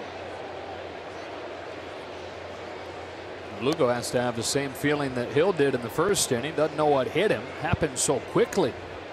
All the runs in this game on home runs. A whole bunch of solo shots and then Bellinger's 2-run blast. We're starting over.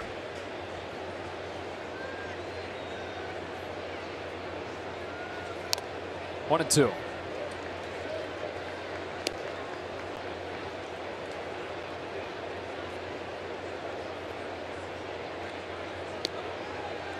Final line.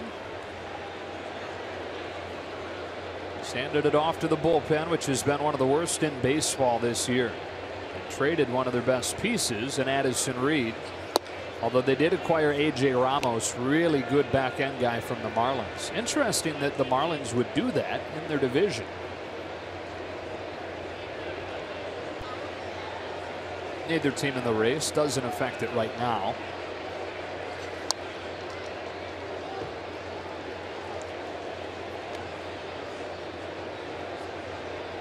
Sewald from Las Vegas, Nevada.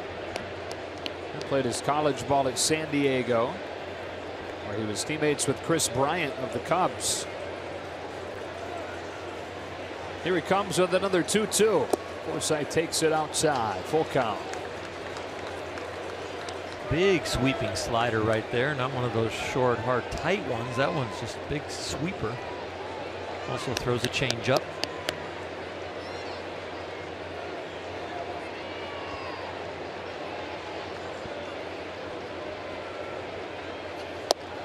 Forsythe earns the walk.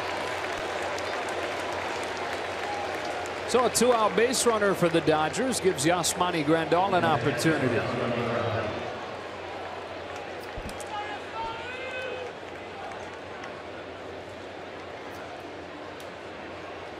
Even though the score is tied, I think the Dodgers almost feel like they're ahead now, and I think the Mets feel like they're behind.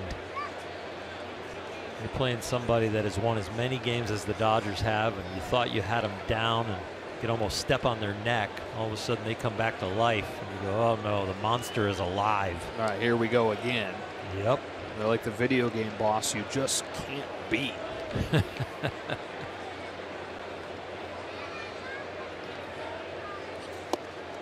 Big cut, strike one. Dodgers had no hits over the first 4 2/3 of this game before Grandal hooked the double into the right field corner. Feels like a long time ago that they were searching for the first base hit. It's only 1 inning ago, though. Runner at first with 2 out. Grandal chases up, and it's 0-2.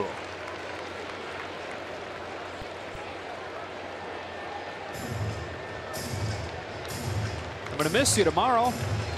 Yeah. ESPN exclusive. Be back together on Tuesday. We'll see you in Arizona. Behave. Pop up to left. Cespedes. Inning over. I tell you, I'm not going to MLB Network like Puig, but I am going to enjoy these home runs. This ties the game. Taylor with 1, and then Bellinger his 31st. Can you believe it?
Sportsnet LA is brought to you by Nissan.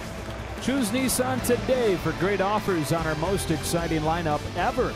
Shop ChooseNissan.com. We are tied here in New York, 3-3, after a couple of home runs from Chris Taylor and Cody Bellinger, and taking over for Rich Hill is Brandon Morrow. Brandon Morrow, who has thrown 2 pitches at 101 this year, 17 at 100 miles an hour, and a whole bunch at 99. He has had amazing stuff coming out of the Dodger bullpen. Facing the left-handed batting Curtis Granderson, and a changeup at 94. Exactly. Obviously kidding, but boy, when he's letting it fly, it is something to behold. Cuts down and in and is fouled off 0-2. That's his 91 mile an hour. He calls it a slider. That one did break like a slider, but he'll throw one that calls a slider but breaks like a curve. And it's still in the 90s.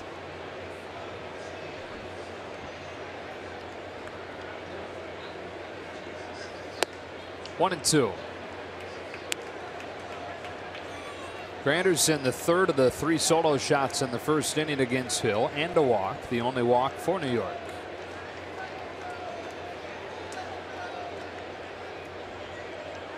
Here comes Morrow with a 1-2. Granderson takes it high. Dodgers trying to make it 12 of 13 and 43 of 50. Hasn't been done since 1912. Full count on Granderson.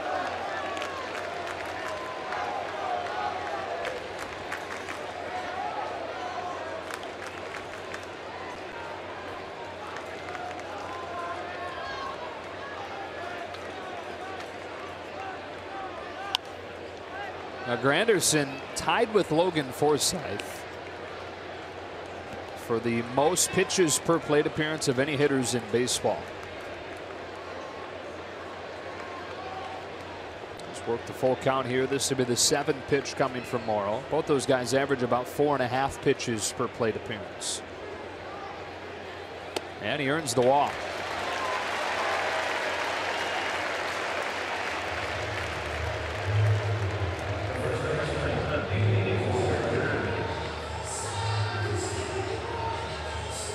So here's Neil Walker. Just 3 for 24 since coming off of the DL for a hamstring injury. Missed all of July. Back half of June.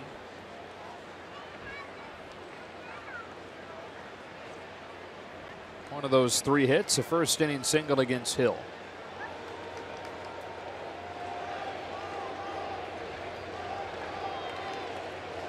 Go ahead run aboard in the 6th for the Mets. Fly ball to right. Very short right. Forsythe's got it. 1 out.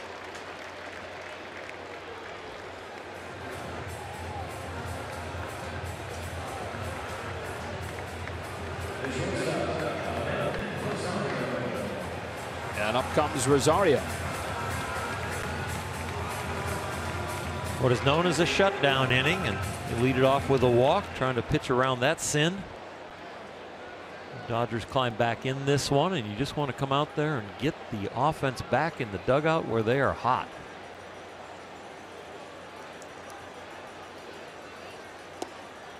Ball 1 on Rosario.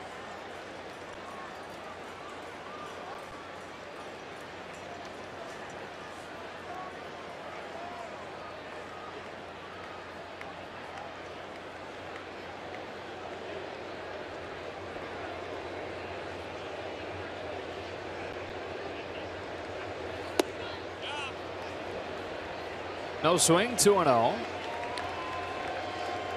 So right-handed hitter up there right now. But righties have been better than lefties have by a pretty wide stretch against the right-handed throwing Morrow. Do you foresee a scenario in a big-time game where you would bring Morrow on for a left-hander? I could see that. I could see he and Pedro Baez and Kenley Jansen all getting that role. Against left-handers? Yes, because we don't have a lefty right now that is standing out as this is a shutdown lefty in a left-on-left situation. So I think then you default to a right-hander that has had great success. They hope Tony Watson could become that guy. 2-1. And I think in some ways, you know, Tony Watson's role, maybe Grant Dayton's role, maybe Luis Avilan's role might be a little bit more from the 7th inning prior. I think the 8th and 9th are going to be more defaulting to the big arms, 96 mile an hour and above, and that's going to be Kenley with the cutter, Brandon Morrow, Baez right now. Runner takes off, throw down, not in time. Granderson has moved into scoring position.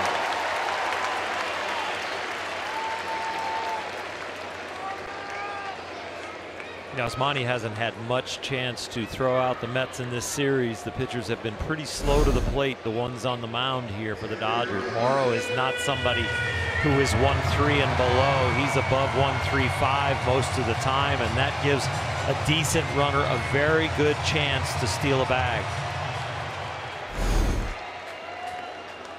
That pitch was called a strike, so it's 2-2 on Ahmed Rosario in a tie game in the 6th. All the Mets runs in this series coming off solo homers. Bouncing ball right side. Bellinger's got it. A race to the bag, and Morrow wins it. You knew it was going to be a bang-bang play with Rosario running. Morrow, good athlete himself, beat him there. Rosario fleet of foot. Brandon Morrow a little late out of the blocks. You see him still now. He finally breaks. The angle of that ball for most pitchers seems like that's to the second baseman, but with the shifting that goes on, a veteran like Morrow, not used to seeing a ball over the course of his career at that angle and knowing he has to go cover. So Rene Rivera with a go-ahead run at 3rd and 2 out in the 6th inning.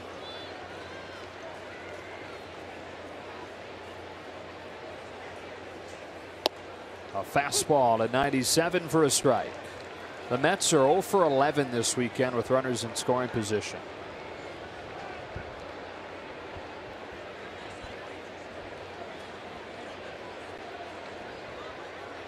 Granderson started this inning with a walk, stole second, moved to 3rd on the ground out.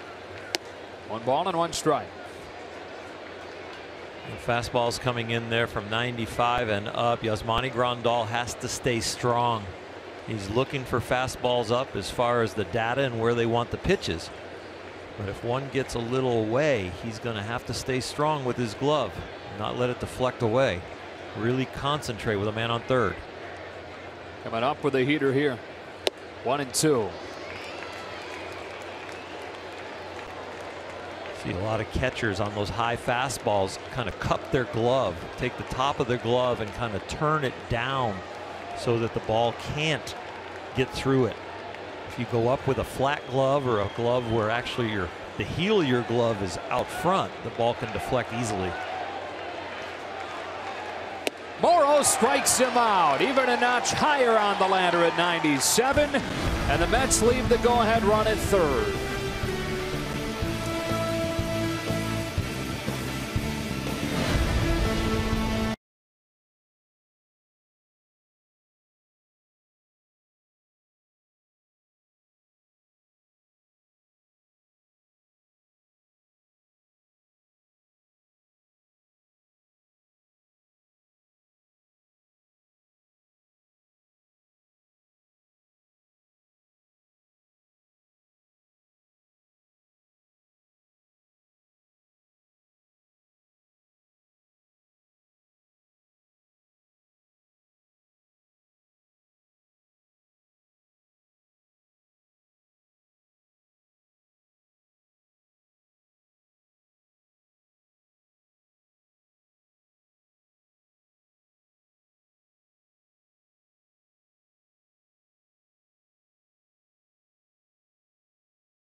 best record in the majors, but topped the National League with 6 All-Star selections this year. And now, fans, you can receive an exclusive commemorative photo by purchasing 4 or more tickets to any of the remaining home games.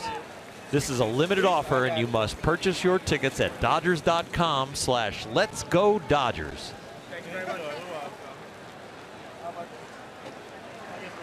What do you think? You a bratwurst guy?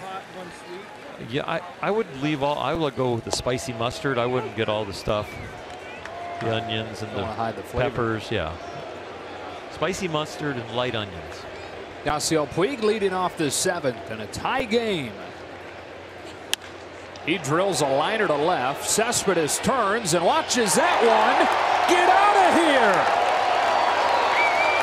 A laser shot. Lightning strikes. Dodgers lead.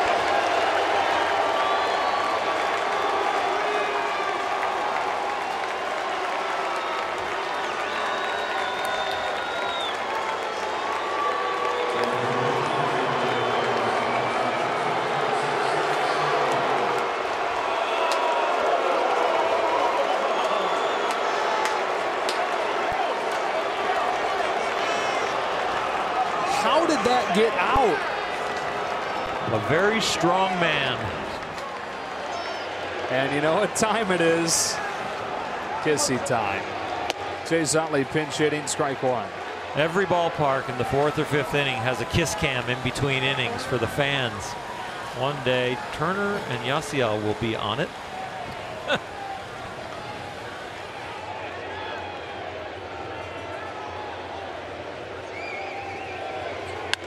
Now Utley sends a fly ball to deep left center field. Cespedes has room for this one.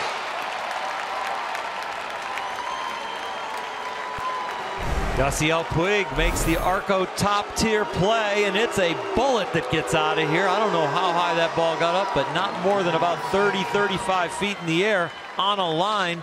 Reminds us the home run that Chris Taylor led off the game with yesterday. You see Bellinger's reaction? What? You're on the bench and you're ground level and you're kind of leaning against the rail, and you can see the angle when it leaves the bat. You're thinking double off the wall, and that's what the what is. A ball on Taylor.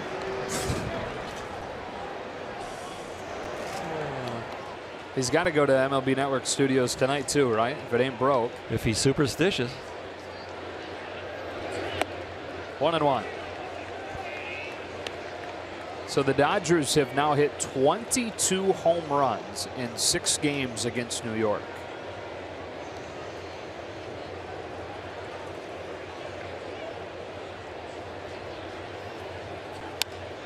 Taylor flies it to left. Cespedes will camp under this.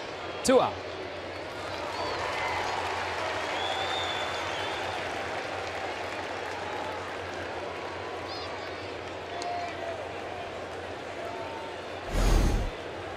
'21st of the season for Yasiel Puig.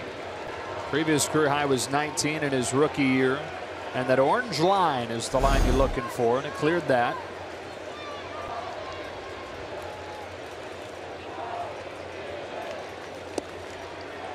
A strike on Seager.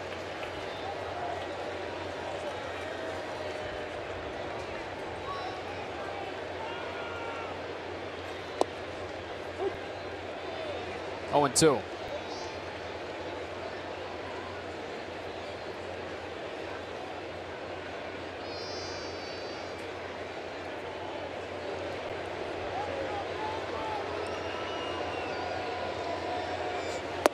Seager down on strikes, and the inning is over.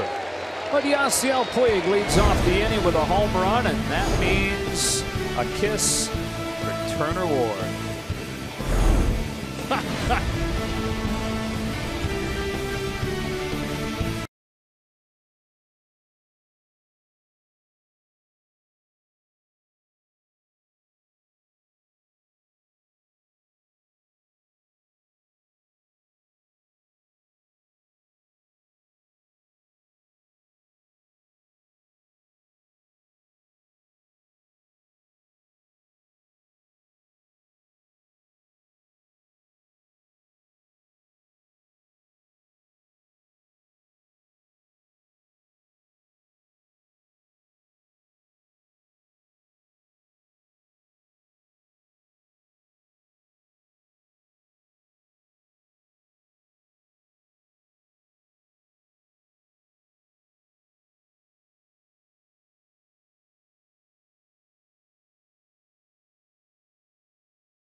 launched 3 home runs to take the lead at 4-3 coming out of the 7th inning stretch. One more game in this series tomorrow night, 5 o'clock Los Angeles time. The Dodgers and Puig hope they're going for the sweep at that point.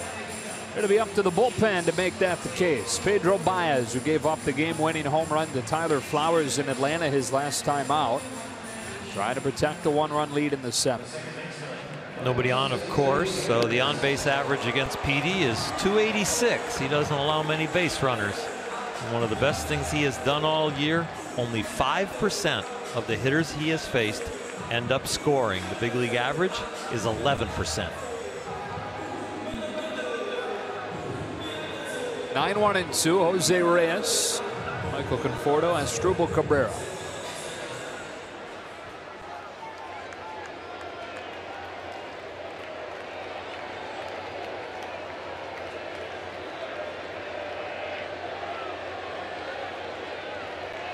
"34 years old in his 15th year in the majors.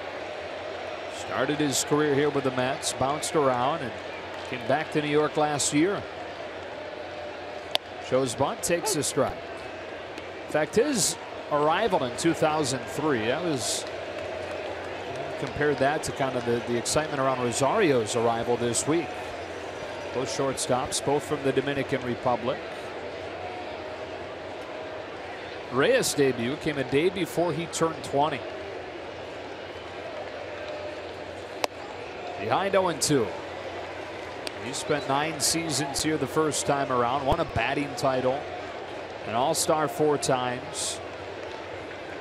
Then went to Miami, and Toronto, and Colorado.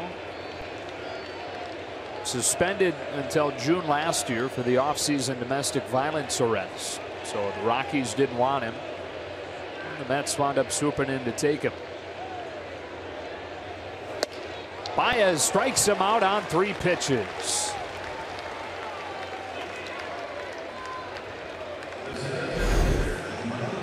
Some high cheese. All 3 went right up the ladder, but started up and went even higher.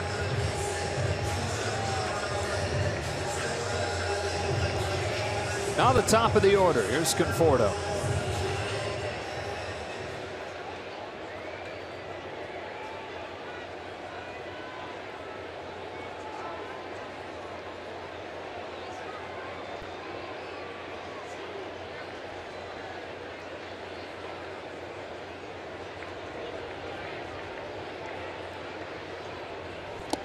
One and 0.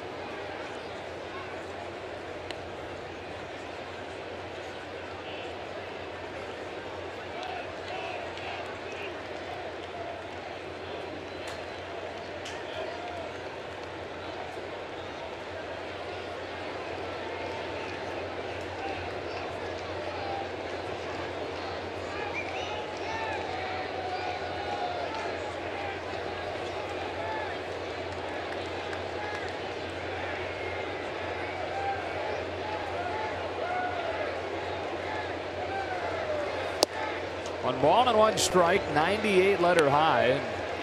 Same result for Conforto that Reyes had, trying to catch up to it.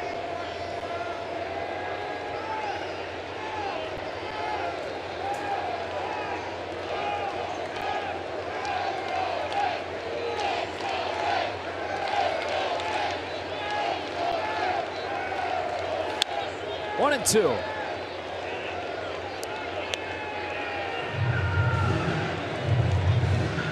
Former 10th overall pick out of Oregon State. Debuted in the majors 1 year later and had a huge debut. 3 home runs in the postseason when he was only 22. And struggled last year, but a breakout season this time around.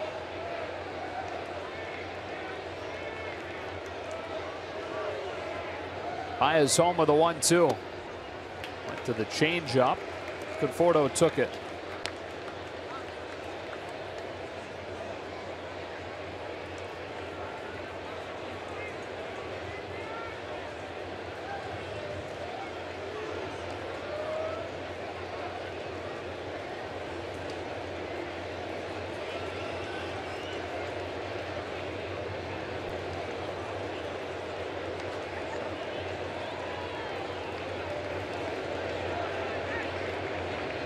Going up with a 2-2.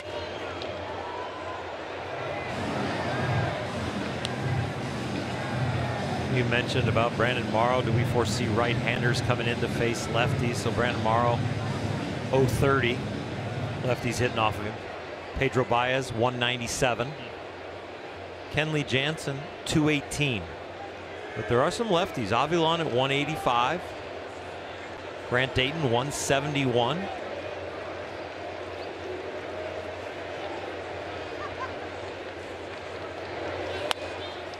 Got in on him. It'll pop up on the right side. Forsythe for out number 2.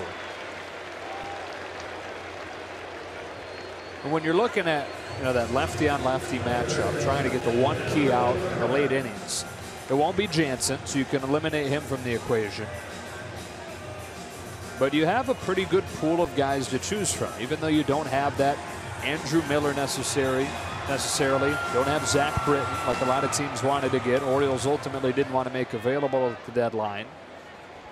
But the Dodgers are hoping between now and the postseason, one of those guys steps out of that group and kind of emerges. And the nice thing about having a group is you got a lot of chances. And if the portion of that fold is in the bullpen in the playoffs, you might be able to go for the particular matchup. The lefty that has trouble with the high fastball, you might choose somebody. The lefty that has trouble with the changeup, you might choose somebody. The lefty that has trouble with a slider low and away, and it doesn't have to be a big slider. Just anything with spin might be a different component.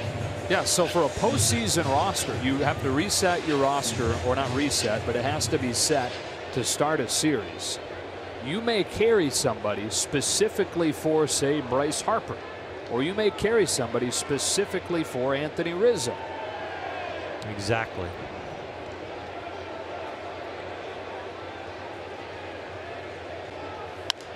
Quickly 0-2.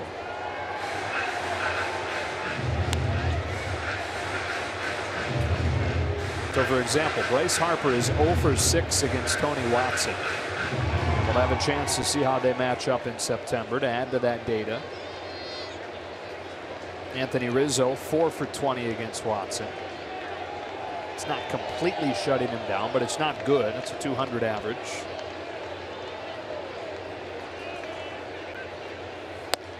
One ball and 2 strikes. And there is Tony Watson.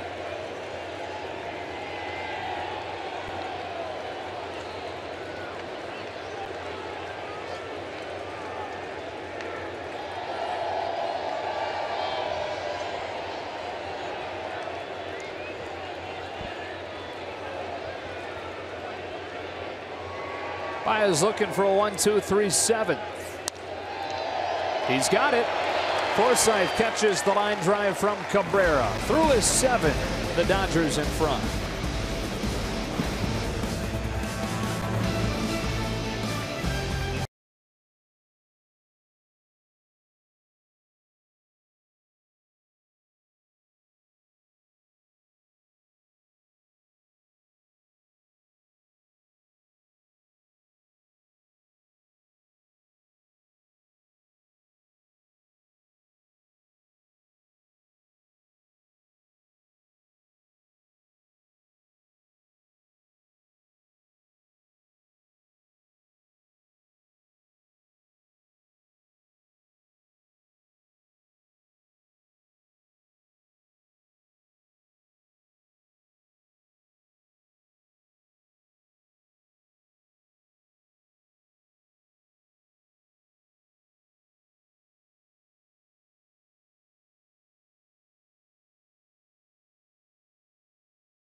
Dodgers baseball on Sportsnet LA is brought to you by BMW.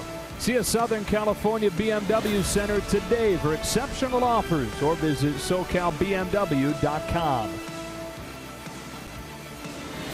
Dodgers have been down most of the day, but now up 4-3 after a blooper by Turner in his last at bat, and then of course the big home run that put them on top. That tied it up was Bellinger's, and then put him on top with Puig's home run. Turner leading off this eighth, took a ball. Now hammers one to straightaway center. Back goes Conforto. Justin Turner gets it out of here. A fourth Dodger home run. The lead is 5-3.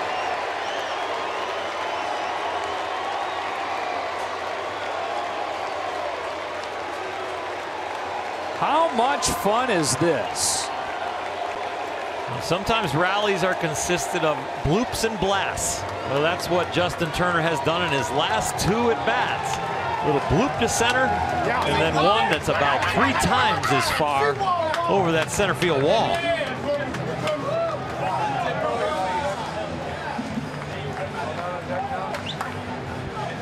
That chases Paul Sewald from the game. Justin Turner hits his 12th home run of the season.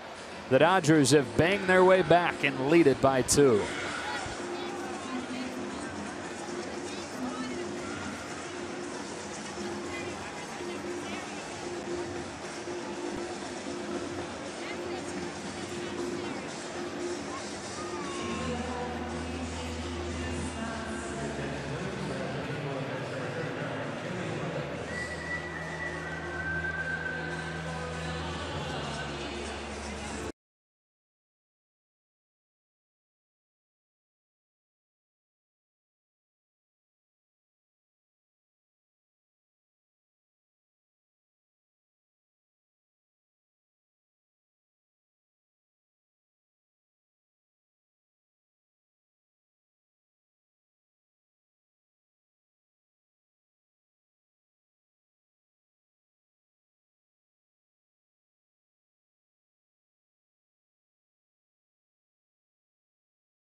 And he's been kind of an outlier in the bullpen, and that he's been good this year.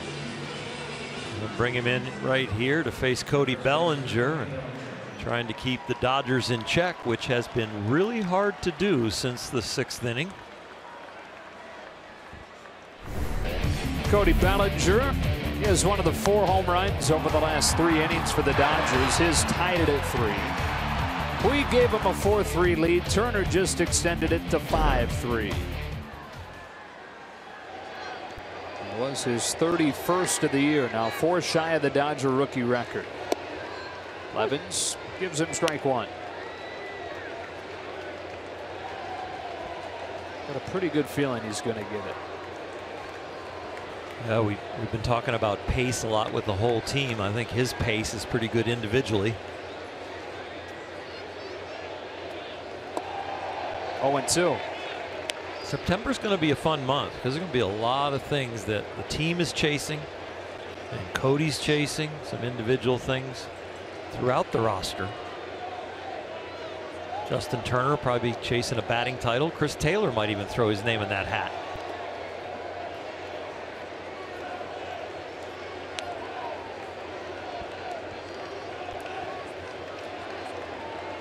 Yeah, there'll be a lot of fun little things like that. 100 wins. Franchise record wins. I think we can just look past 100 wins. Yeah, we'll be going to the next number, which would be 105 for the franchise record to tie it. 1953. Bellinger offered, but the ball gets by. And of course, another thing goes the Dodgers' way. They're living a charmed life right now. Terry Reynolds makes the nice move, brings the lefty in to face the tough left-handed hitter, gets the strikeout, just can't get the ball caught.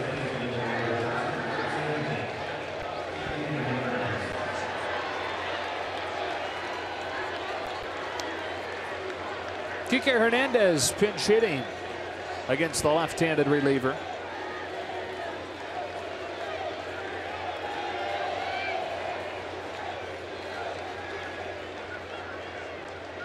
Left-handers or right-handers hitting above 300 against Jerry Blevins. That's ball one.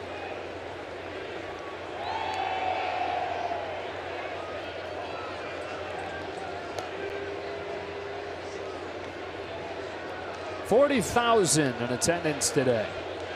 Really beautiful day. And one more in the series coming tomorrow.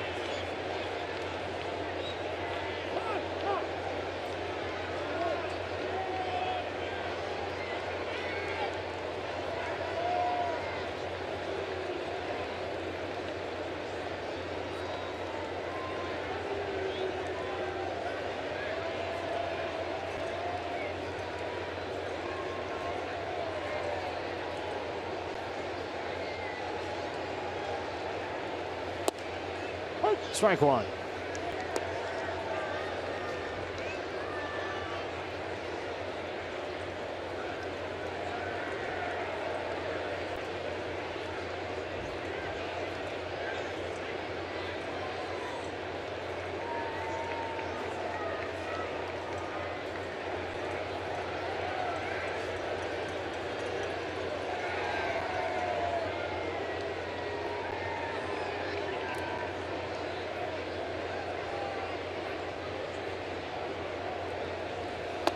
Two and one.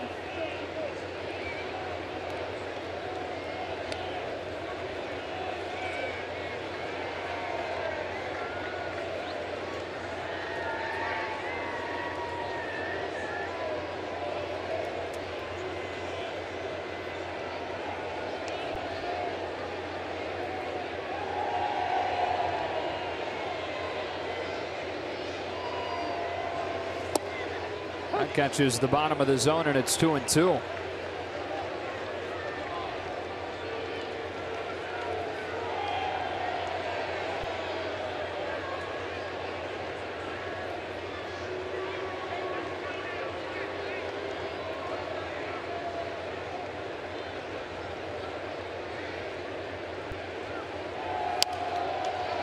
Fly ball to short center field. Jose Reyes caught off by Granderson for the first out. Add to your Dodger gear collection on Wednesday, August 16th, when the Dodgers host the White Sox. The first 40,000 fans in attendance will receive a pair of LA branded socks presented by New Balance. For tickets, visit Dodgers.com/promotions.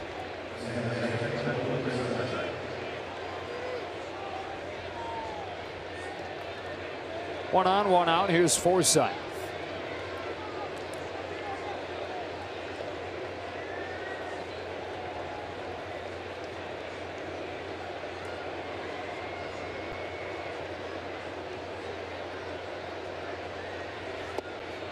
Ball one. Now Blevins is a guy who most expected had a good chance to be on the move at the trade deadline. Does have a team option for next year, and again it kind of goes back to the Mets thinking that they are healthy starting pitching away from being a contender again next year. They very well may be. It's just that's a big if. Those guys are going to be healthy. Yeah, Wheeler, Syndergaard, Harvey. We'll see. DeGrom right there, who pitched last night, is the only guy in the rotation that's made every start this year.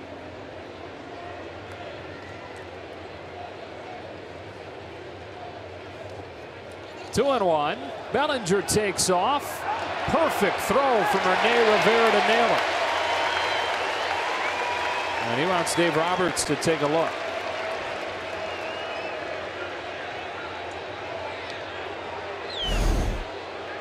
A nice read, doesn't get away very far, and the momentum, because the ball's out front, takes him right there, and it does look like they clip Cody's foot. A nice jump. We'll see, the foot's going to the back side of the bag, and does the glove with Reyes get him?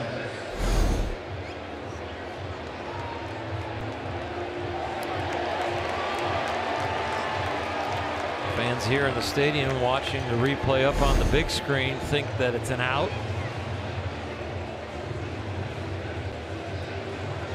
Oh wow, that looks safe right there.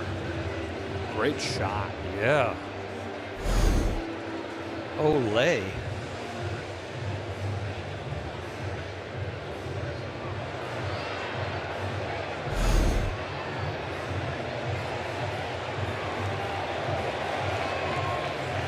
Not sure they get him there. I think he is safe.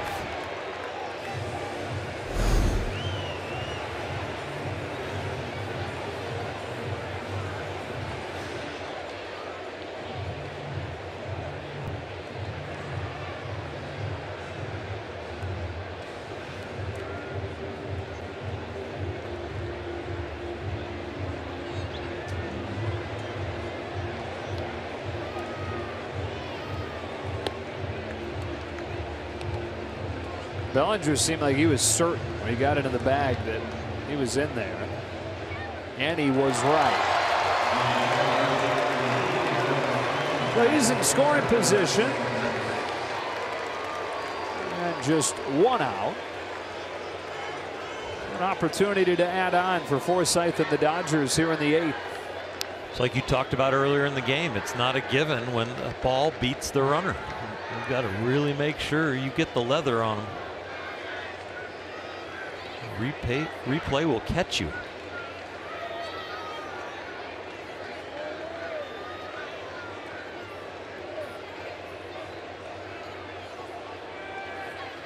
Levin's home 2-1. Forsythe takes ball 3. Are you happy with where replay is at as far as what you can look at and what you can't? Should it expand? I always like it to expand as long as we can do it quickly. I think getting it right is the ultimate goal, and I think the players want that. I think the fans want that.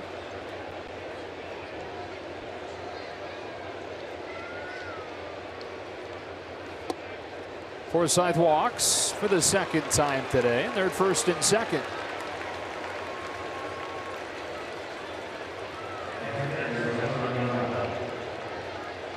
Where do you stand on the electronic strike zone?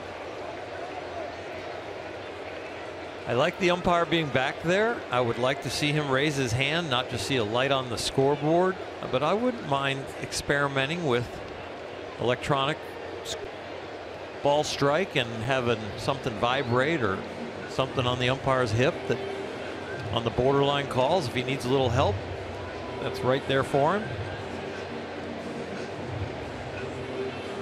Be good if you could personalize it to every batter's stance when their front foot and the bat is about to be launched, because the strike zone on the hitter supposedly changes, you know, from the, think about Cody Bellinger from when he starts real tall, and then as he goes to swing the bat, that's his strike zone. I think the buzzer idea is really good for everybody except the umpires are going to hate the thought of that. How mundane is that work to go stand back there and just put your hand up when you feel a buzz? Yeah. You still got to call the game at, you know, in the balk, and they've got to call the fair foul before the ball reaches first base or third base. They've got to call the play at the plate. Ball one on Grandal. The guys on the bases pretty much are doing that. They're out there just kind of leaning on their knees, watching the game and waiting for something to happen in their area. And, you know, the umpire at the home plate would just have to raise his arm or not raise his arm. They could come up with some really extravagant strike calls now that they don't have to concentrate. Be like some of those cool athletic handshakes after big shots and big home runs. There's some that border on it. Yeah. The strike 3 calls.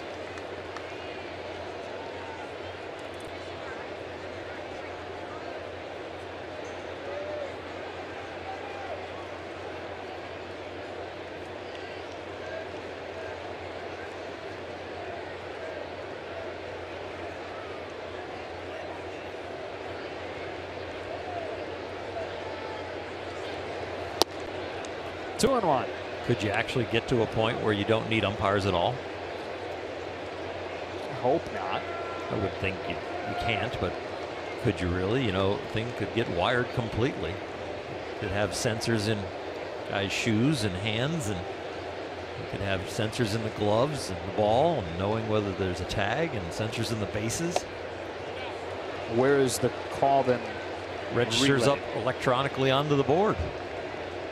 You know, with everybody watching the game, and then you look up at the board if it's out or safe, or maybe the outfield wall kind of lights up red if the guy was out, or the outfield wall lights up green if he's safe. You know, I don't know. But I'm sure you could do it.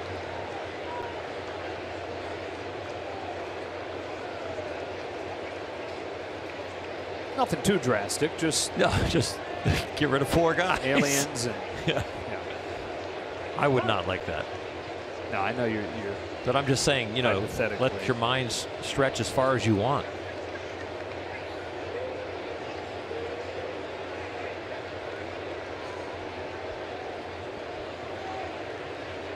First and second with 1 out in the 8th inning. Blevins with a 2-2, and Grandal taps it foul.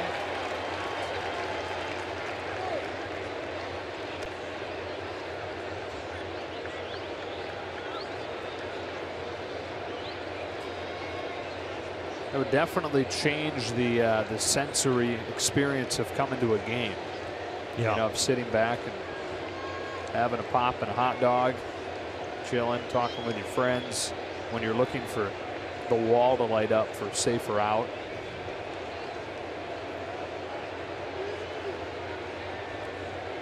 Sounds like arena baseball. Exactly. Grandal down on strikes. 2 gone. Now we're back to dodgeball. Right. Hey, by the way, yeah. Did you see that on August 8th, ESPN is turning ESPNU into ESPN The Ocho? Oh, and really? They're showing a bunch of alternative sports like that. Oh, really? Yeah. What did I see last night? I saw, what do they do? What's that called when they throw the sandbags into the cornhole? Yeah, cornhole. I saw a cornhole championship. It was on TV. I hear it rates well too. Wow. Swear to God. Yeah. No, it was really interesting to hear the strategy from the commentators, and blocking bags and bags that you're going to try and airmail in there to grab one of your other bags and knock it into the hole. Or just, it was fun. The guy won $20,000. Wow. He won the championship. Who knew? The double switch coming here in a 5-3 game in the 8th.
With runners at first and second and 2 out, and a 5-3 game with the Dodgers in front. And Yasiel Puig coming up with a home run in both games in this series. He hit number 20 last night. A high arcing drive. It was a no-doubt shot. But today, the one that broke the 3-3 tie, a bullet that just barely crept over the wall. Yasiel hit it hard, and then he realized it was on a line, might hit the wall, and took off out of the box. And of course, a very aggressive kiss for Turner Ward. You'd almost rather go back to getting punched now because he's almost just punching him with his lips. It's almost like bone on bone.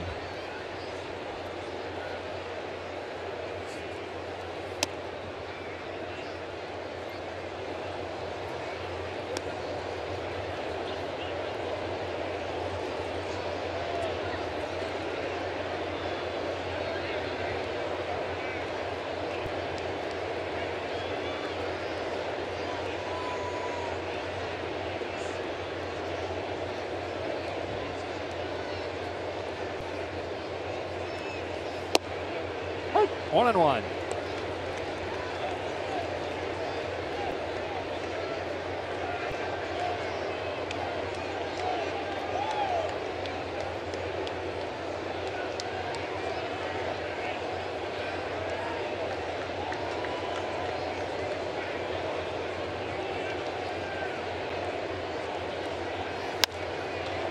We got this one off the end of the bat some, and in right, Curtis Granderson to put an end to the Dodger 8. A 5-3 lead to the bottom half.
Coming up next, Access Sportsnet Dodgers, brought to you by your Southern California Nissan dealers. John Hartung, Nomar Garciaparra. Talk about this one. Rich Hill's interesting outing. And oh, Nomar Garciaparra must be giving Moses from the studio hitting tips because he's getting the smooches as well as the Dodgers try to lock this one down, guys.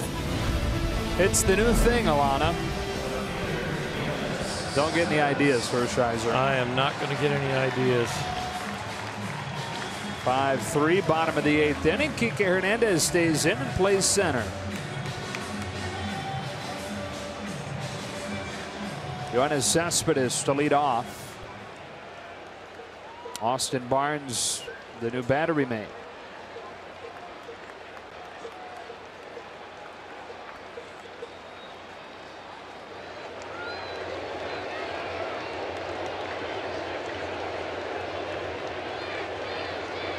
Dodgers have done a good job on Cespedes this weekend. He's 1 for 6, only with a single.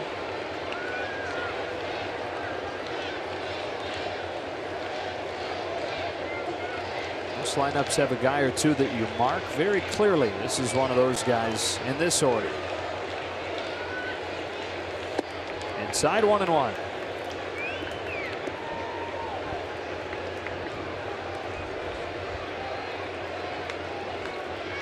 Pedro going out there for the second inning, get to extend a little bit and stretch out. This is where the 2 off-speed pitches that have really gotten a lot better can help out. You're not out there just pounding the fastball. You got the slider and the changeup.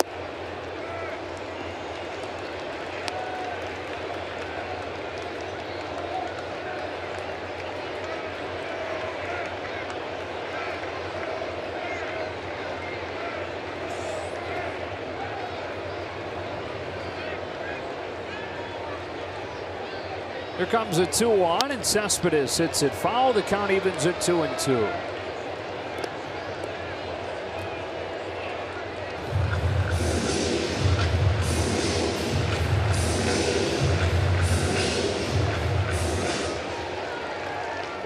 Tony Watson been up a couple of times.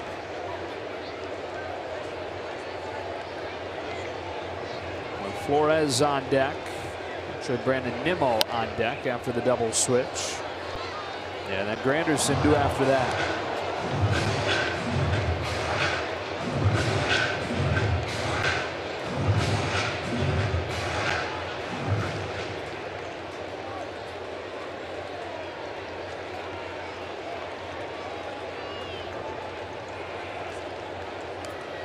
Mets led this game 3-0 after an inning. 3 solo home runs against Rich Hill, but the Dodgers have battled back to take the lead. Cespedes hits an opposite field fly ball that will reach the seats.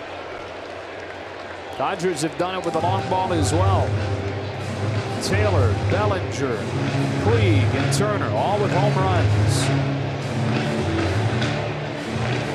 Trying to reach 43-7 over their last 50 games. Into the best 50-game run in franchise history, the best in baseball since 1912.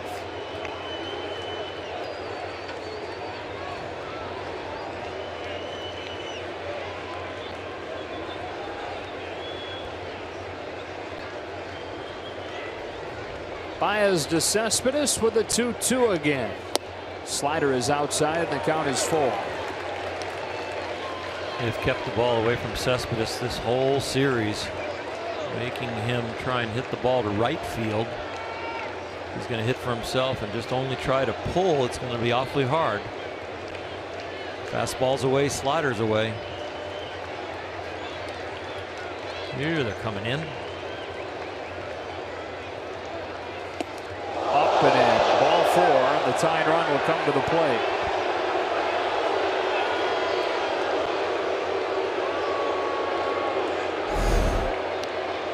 Coming in for a strike. That ball just gets away from him, trying to throw it as hard as he can. Did not think there was any malice in that pitch.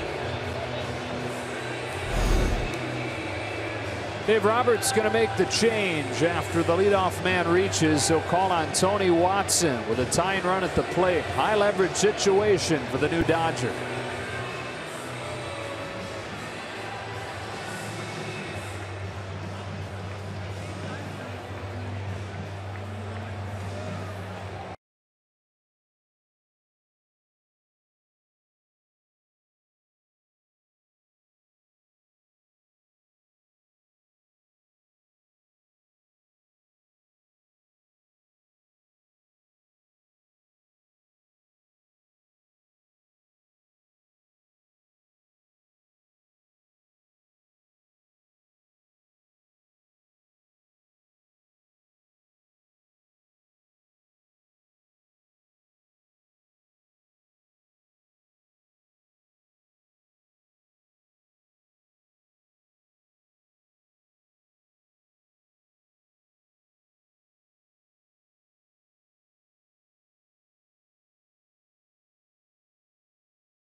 debut Tuesday in Atlanta with a scoreless inning. And now on to face the tying run in the 8th inning here in New York.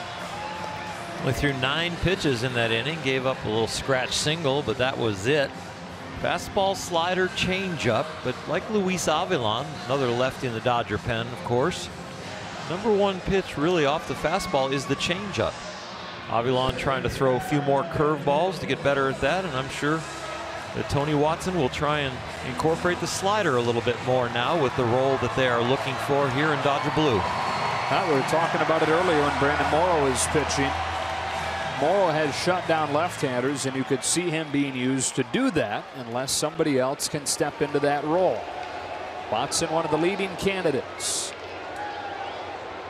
Brandon Nimmo back and forth between here and the minors this year.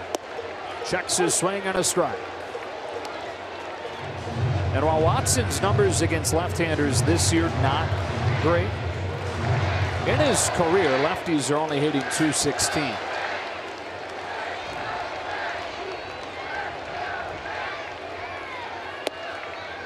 Didn't miss by much. 1-1. He has that low 3/4 action, so that should give the lefties a little bit of an issue. Pitches from the first base side of the rubber. Give him a little bit more angle.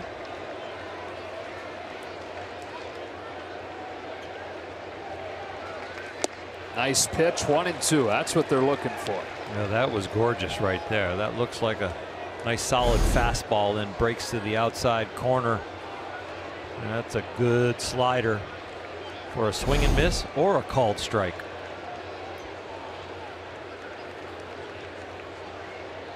The 1-2. Try to come front door. 2-2. Rick Honeycutt was a starting pitcher most of his career, but then came into the bullpen as a setup left-hander and a left-on-left specialist, so he'll be able to help these guys that the Dodgers have acquired.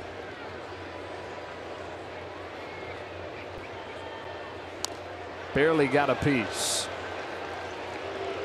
Dylan Hernandez wrote a really good piece. I don't know if you saw that, about the parallels between the Dodgers acquisition of Yu Darvish and of Rick Honeycutt in 1983. Both over midseason from Texas, and both began their time with the Dodgers with 7 shutout innings and a 6-0 win against a National League East team.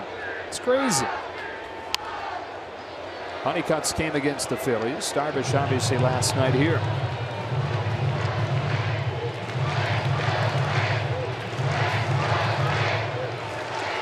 Rick was new to the Dodgers, but he was one of the veterans that broke me in. It was a September call-up in 1983. Made the playoff roster after Steve Howe was suspended.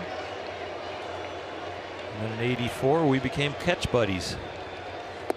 Full count. Every day working on pitching, playing catch together, and I learned an awful lot from him. And to this day, we are golf buddies.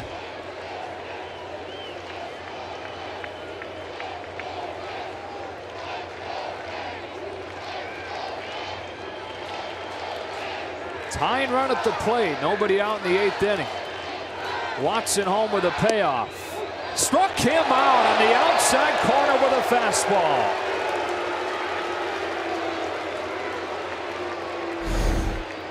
Outstanding pitch all by itself, but in relation to the sliders that he threw earlier, that is a deadly pitch.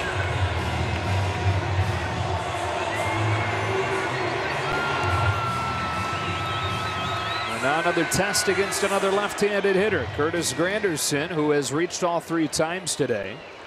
2 walks and a home run against the left-handed Rich Hill. Cespedes at first with 1 out. Here comes Watson. Slider to the bottom of the zone, strike 1.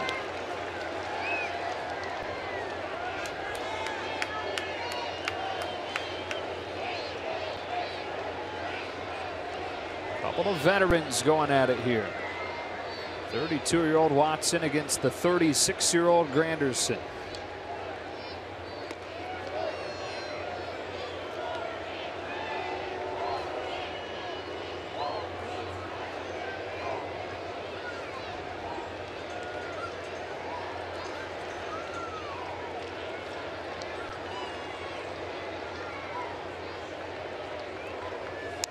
0-2.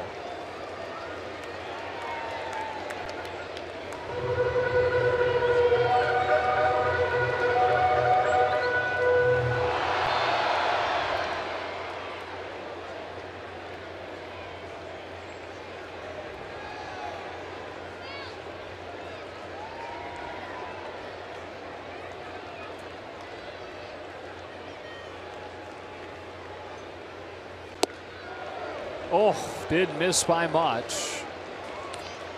Not where you want it. You don't want to hang it on the inside there and end up giving a home run up down the right field line. You're trying to really get that way low and away. Quite a reaction from Granderson. I think he called himself out. Got him here. Back-to-back Ks out of the bullpen for Watson. That one with a slider, the last one with a fastball on the black. Both very effective using the outer part of the plate to these lefties. And now it's a righty. First one that he sees, Neil Walker. A 5-3 game with 2 out in the 8th inning. A win would be a 12th out of their last 13. And a 43rd out of their last 50. Walker takes strike 1. 9 homers this year for him.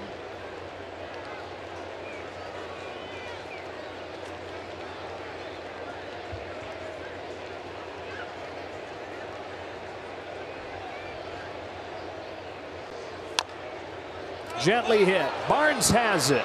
Tony Watson shuts it down out of the bullpen. On to the 9th we go with the Dodgers in front 5-3.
Home runs for the Dodgers in this one, and now 22 in the 6 games against New York.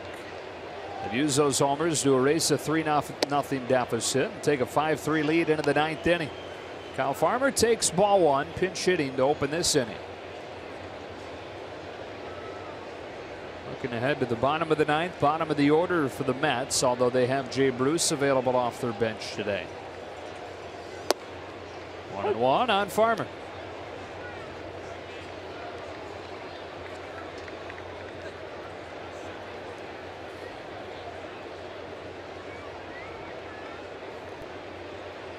Farmer looking for his first hit since that memorable one on Sunday night. 1 ball and 2 strikes. Here to be the big fella in the bottom of the 9th.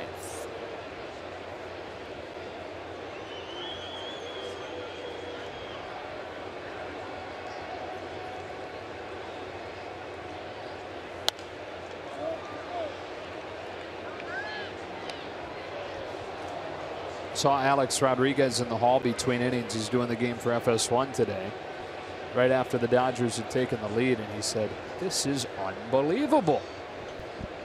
And I said, "Yeah, this is kind of what they do." Ho hum. Right. And you never want to let it become that, because it is so special. But it's kind of funny to joke around that it is ho hum because they do it so frequently.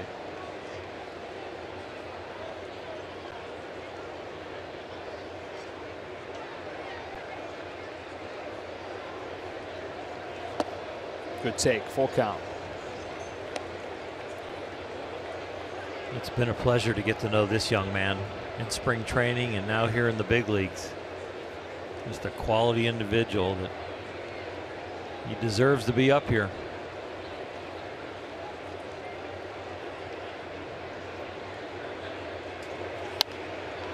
Stays alive, 3-2 still. Enjoyed listening to Alana visit with his parents in Atlanta Tuesday night. Not only the baseball qualities of the guys coming out of the minor leagues for the Dodgers, but the character of the guys. Farmer shoots a line drive base hit to right.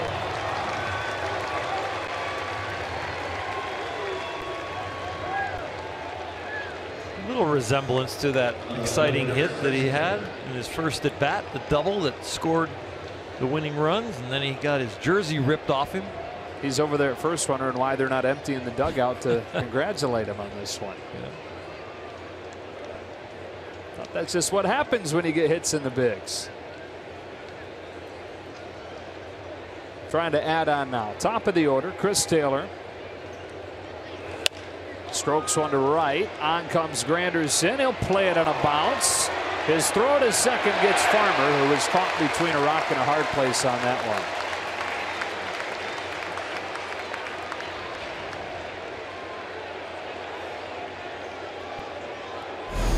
Really was a tough read, and it's a split-second decision. Watch Farm right here, and a little bit of weaving by Granderson might have thrown him off.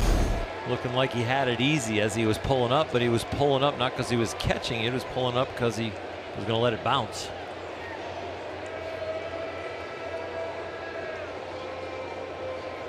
Well, Seager, after back-to-back 3-hit games, 0 for 3 in this one.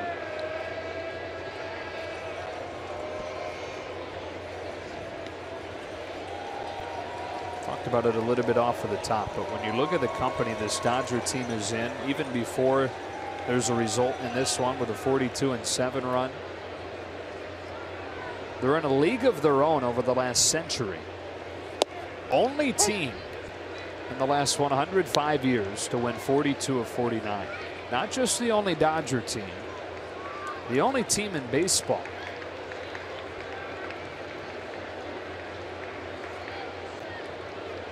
Only 2 others since 1900. The Cubs in 1906. The Giants in 1912.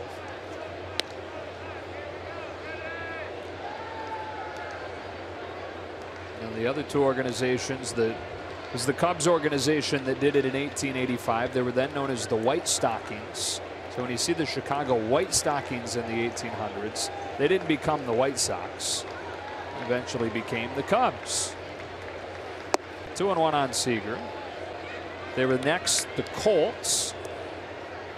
And then when their longtime player manager Cap Anson was let go, the next year they started calling them the Orphans. So they're the Orphans for a few years, then had a particularly young team, and the sports writers tabbed them Cubs.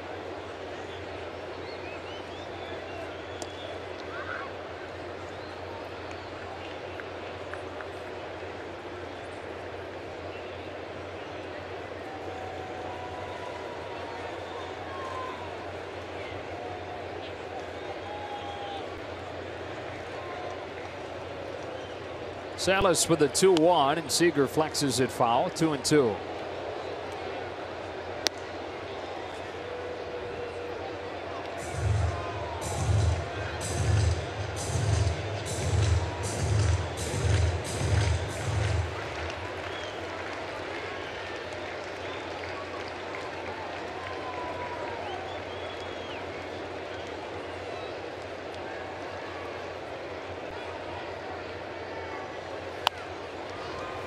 A pop-up.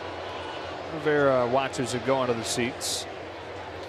You know, emotionally for me, Corey Seager was almost in a league of his own. Like when he had an 0 for going, 0 for 7, I never really worried that he wasn't going to come out of it. I don't think he's in a league of his own now.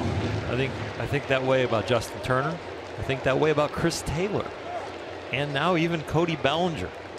That the consistency and just the emotional stability of these guys and their approach and the way they come up there, and even when they're in a slump, you just feel like you're glad they're at the plate. You're putting those guys in Seager's company. Yes. Not that he's fallen out. No. Yeah. I'm putting them right in there. Justin Turner now has done it over a long enough period of time. Chris Taylor for me, and Cody Bellinger's right on the edge of it.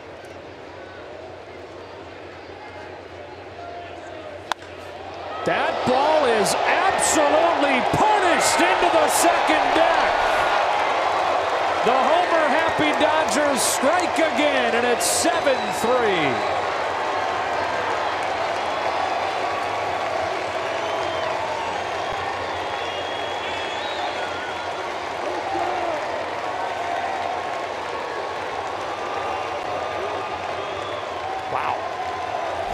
Corey Seager had nothing on the day until this swing. And that might be one of his longest of the year. And maybe his career, if the stands wouldn't have gotten away.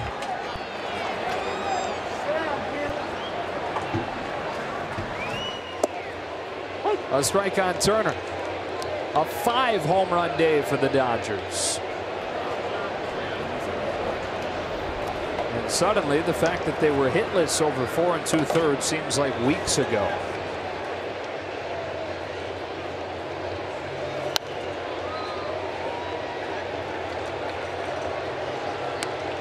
I think in the scrum today, Dave Roberts described Corey Seager as Chase Utley 2.0.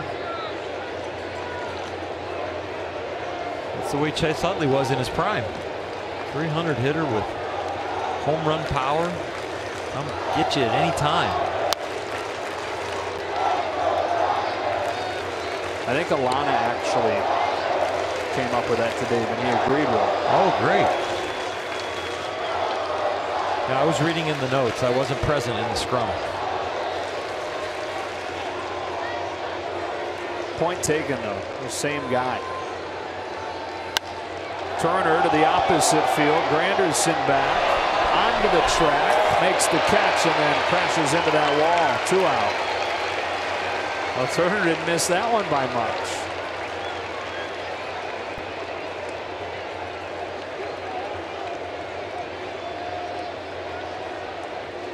Home run for Seager was his 19th. Kenley Jansen can sit down. Ross Stripling looks like will handle the 9th inning for the Dodgers.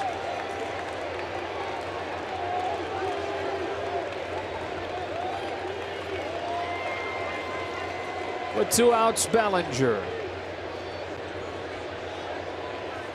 It is 31st today. That tied it in the 6th. They've had 3 more home runs since then.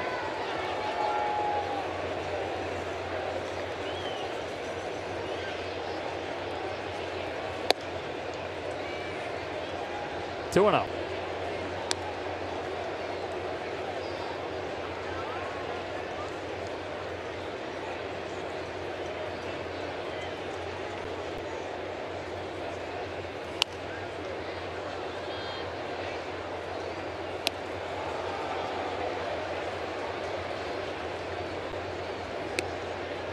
They were 2 below 500 when Cody Bellinger was called up.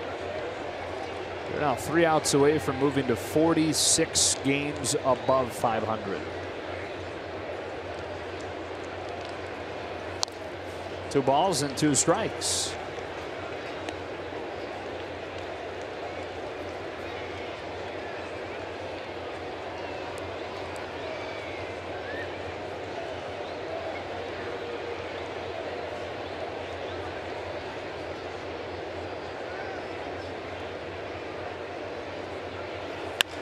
Bellinger shoots it the other way. Cespedes will run it down, and the inning is over. Seager unloads on one, his 19th of the season, and the Dodgers have a comfortable lead to the bottom of the ninth.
Display of the game. Yasiel Puig's tie-breaking solo shot. It went from down 3-0 to up 4-3. Taylor and Bellinger homered. Then Puig hit that one and then hit that one. That was in the 7th inning. They've added home runs from Turner and Seager since.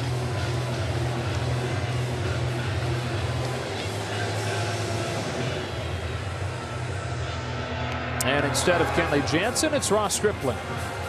All these wins the Dodgers get. Kenley Jansen's still 2nd in the league in saves because he doesn't get as many opportunities because of this fantastic offense. So Ross Stripling will clean up the 9th inning for the Dodgers, but Kenley is there just to back him up just in case.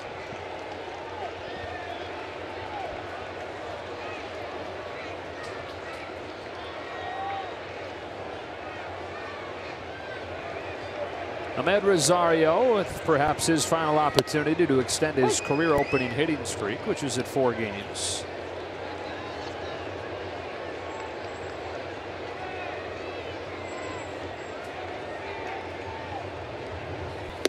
Oh, 0-2.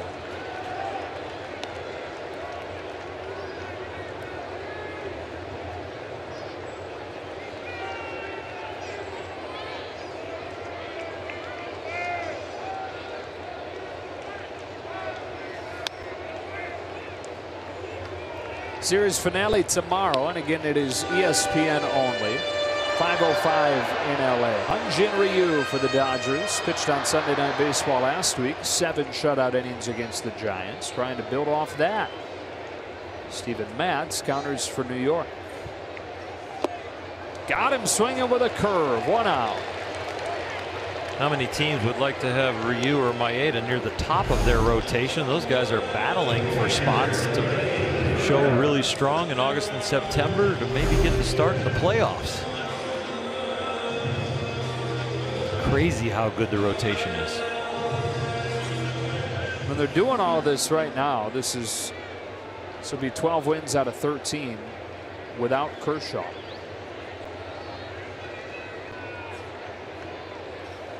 Make you scratch your head, make you shake your head, but enjoy the ride. Makes your eyes light up thinking about when he comes back. Exactly. Still leading the National League in wins, even though he's been on the DL. Having an absolutely magnificent year. Still got a chance for the Cy Young, depending on when he comes back. I was having this conversation with somebody this weekend. If they wind up ultimately saying that Kershaw missed too much time to be a slam dunk winner, we don't know the severity of Scherzer's situation. Looks like he should be fine, having that shoulder tighten up. But if by chance he were to miss similar time to Kershaw, does Alex Wood then move towards the front of that conversation?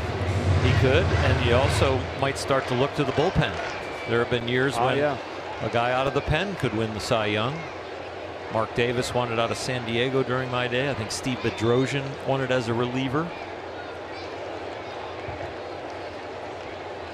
That's when it kind of defaults over to the bullpen getting a really deep look. I can think of a guy. 2-2. Kenley? Yeah. For sure.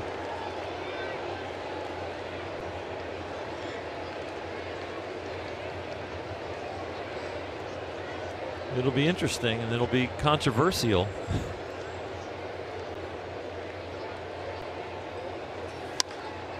High fly ball.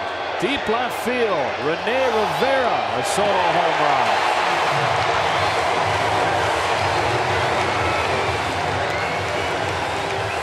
So 11 runs in this game, all off homers. 9 total.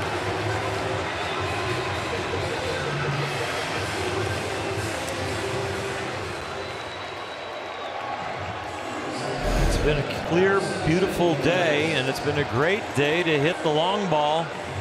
Wind here in New York, 15-20 miles an hour. You don't see it on the field, but it's up there in the sky near the second deck. One out, Reyes. Foul and strike one. Now back to Kershaw in the Cy Young discussion. If he were to come back after missing about a month, so if he pitches, and again there still is no timetable, but say he makes a handful of starts in September, just conservatively speaking, still winds up making 25 starts. Say he wins 2 or 3 of them, you're still looking at 17 or 18 wins. To bounce at his second, Forsythe throws Reyes out, and the Mets down to their final out. And right or not, voters still really weigh wins heavily. I think he's definitely one of the Cy Young candidates no matter what happens. I think he'll finish probably in the top 5 no matter what, depending on when he comes back. But if the resume is expanded in 2017 with another 4 wins, another 3 wins, he's going to be right there in the top 3, and he might win it. If WAR is your thing, he's 3rd among pitchers in National League WAR, behind Scherzer and Gio Gonzalez. Travis d'Arnaud, strike one, and that's a cumulative thing, so that's something he'll lose ground on while he sits out and continue to add to once he comes back. Fans are probably thinking, well, where is he in his rehab? Well, he's not on the mound yet, but he's throwing and feels really good. 0-2. And I'm really glad they haven't given a timetable for him or for the team. Just keep it internal. There's so much going on when it comes to Clayton Kershaw news. Just keep it quiet. Opposite field line drive. Puig's got it. And the Dodgers have won another. A 43-7 50-game stretch. The best since 1912. They win another series no matter what happens tomorrow. And today was a home run derby that they decided to win also. They cranked 5 of them. Puig hit 1. Taylor hit 1. Bellinger hit 1. Turner. Seager. What a ride. Series finale is tomorrow. That'll be on ESPN. We'll be back with you Tuesday night from Phoenix. For Oral, Alana, and the rest of our crew, Joe Davis saying so long from New York City, where the Dodgers take the second one from New York. Access Sportsnet, brought to you by your Southern California Nissan dealers, begins now.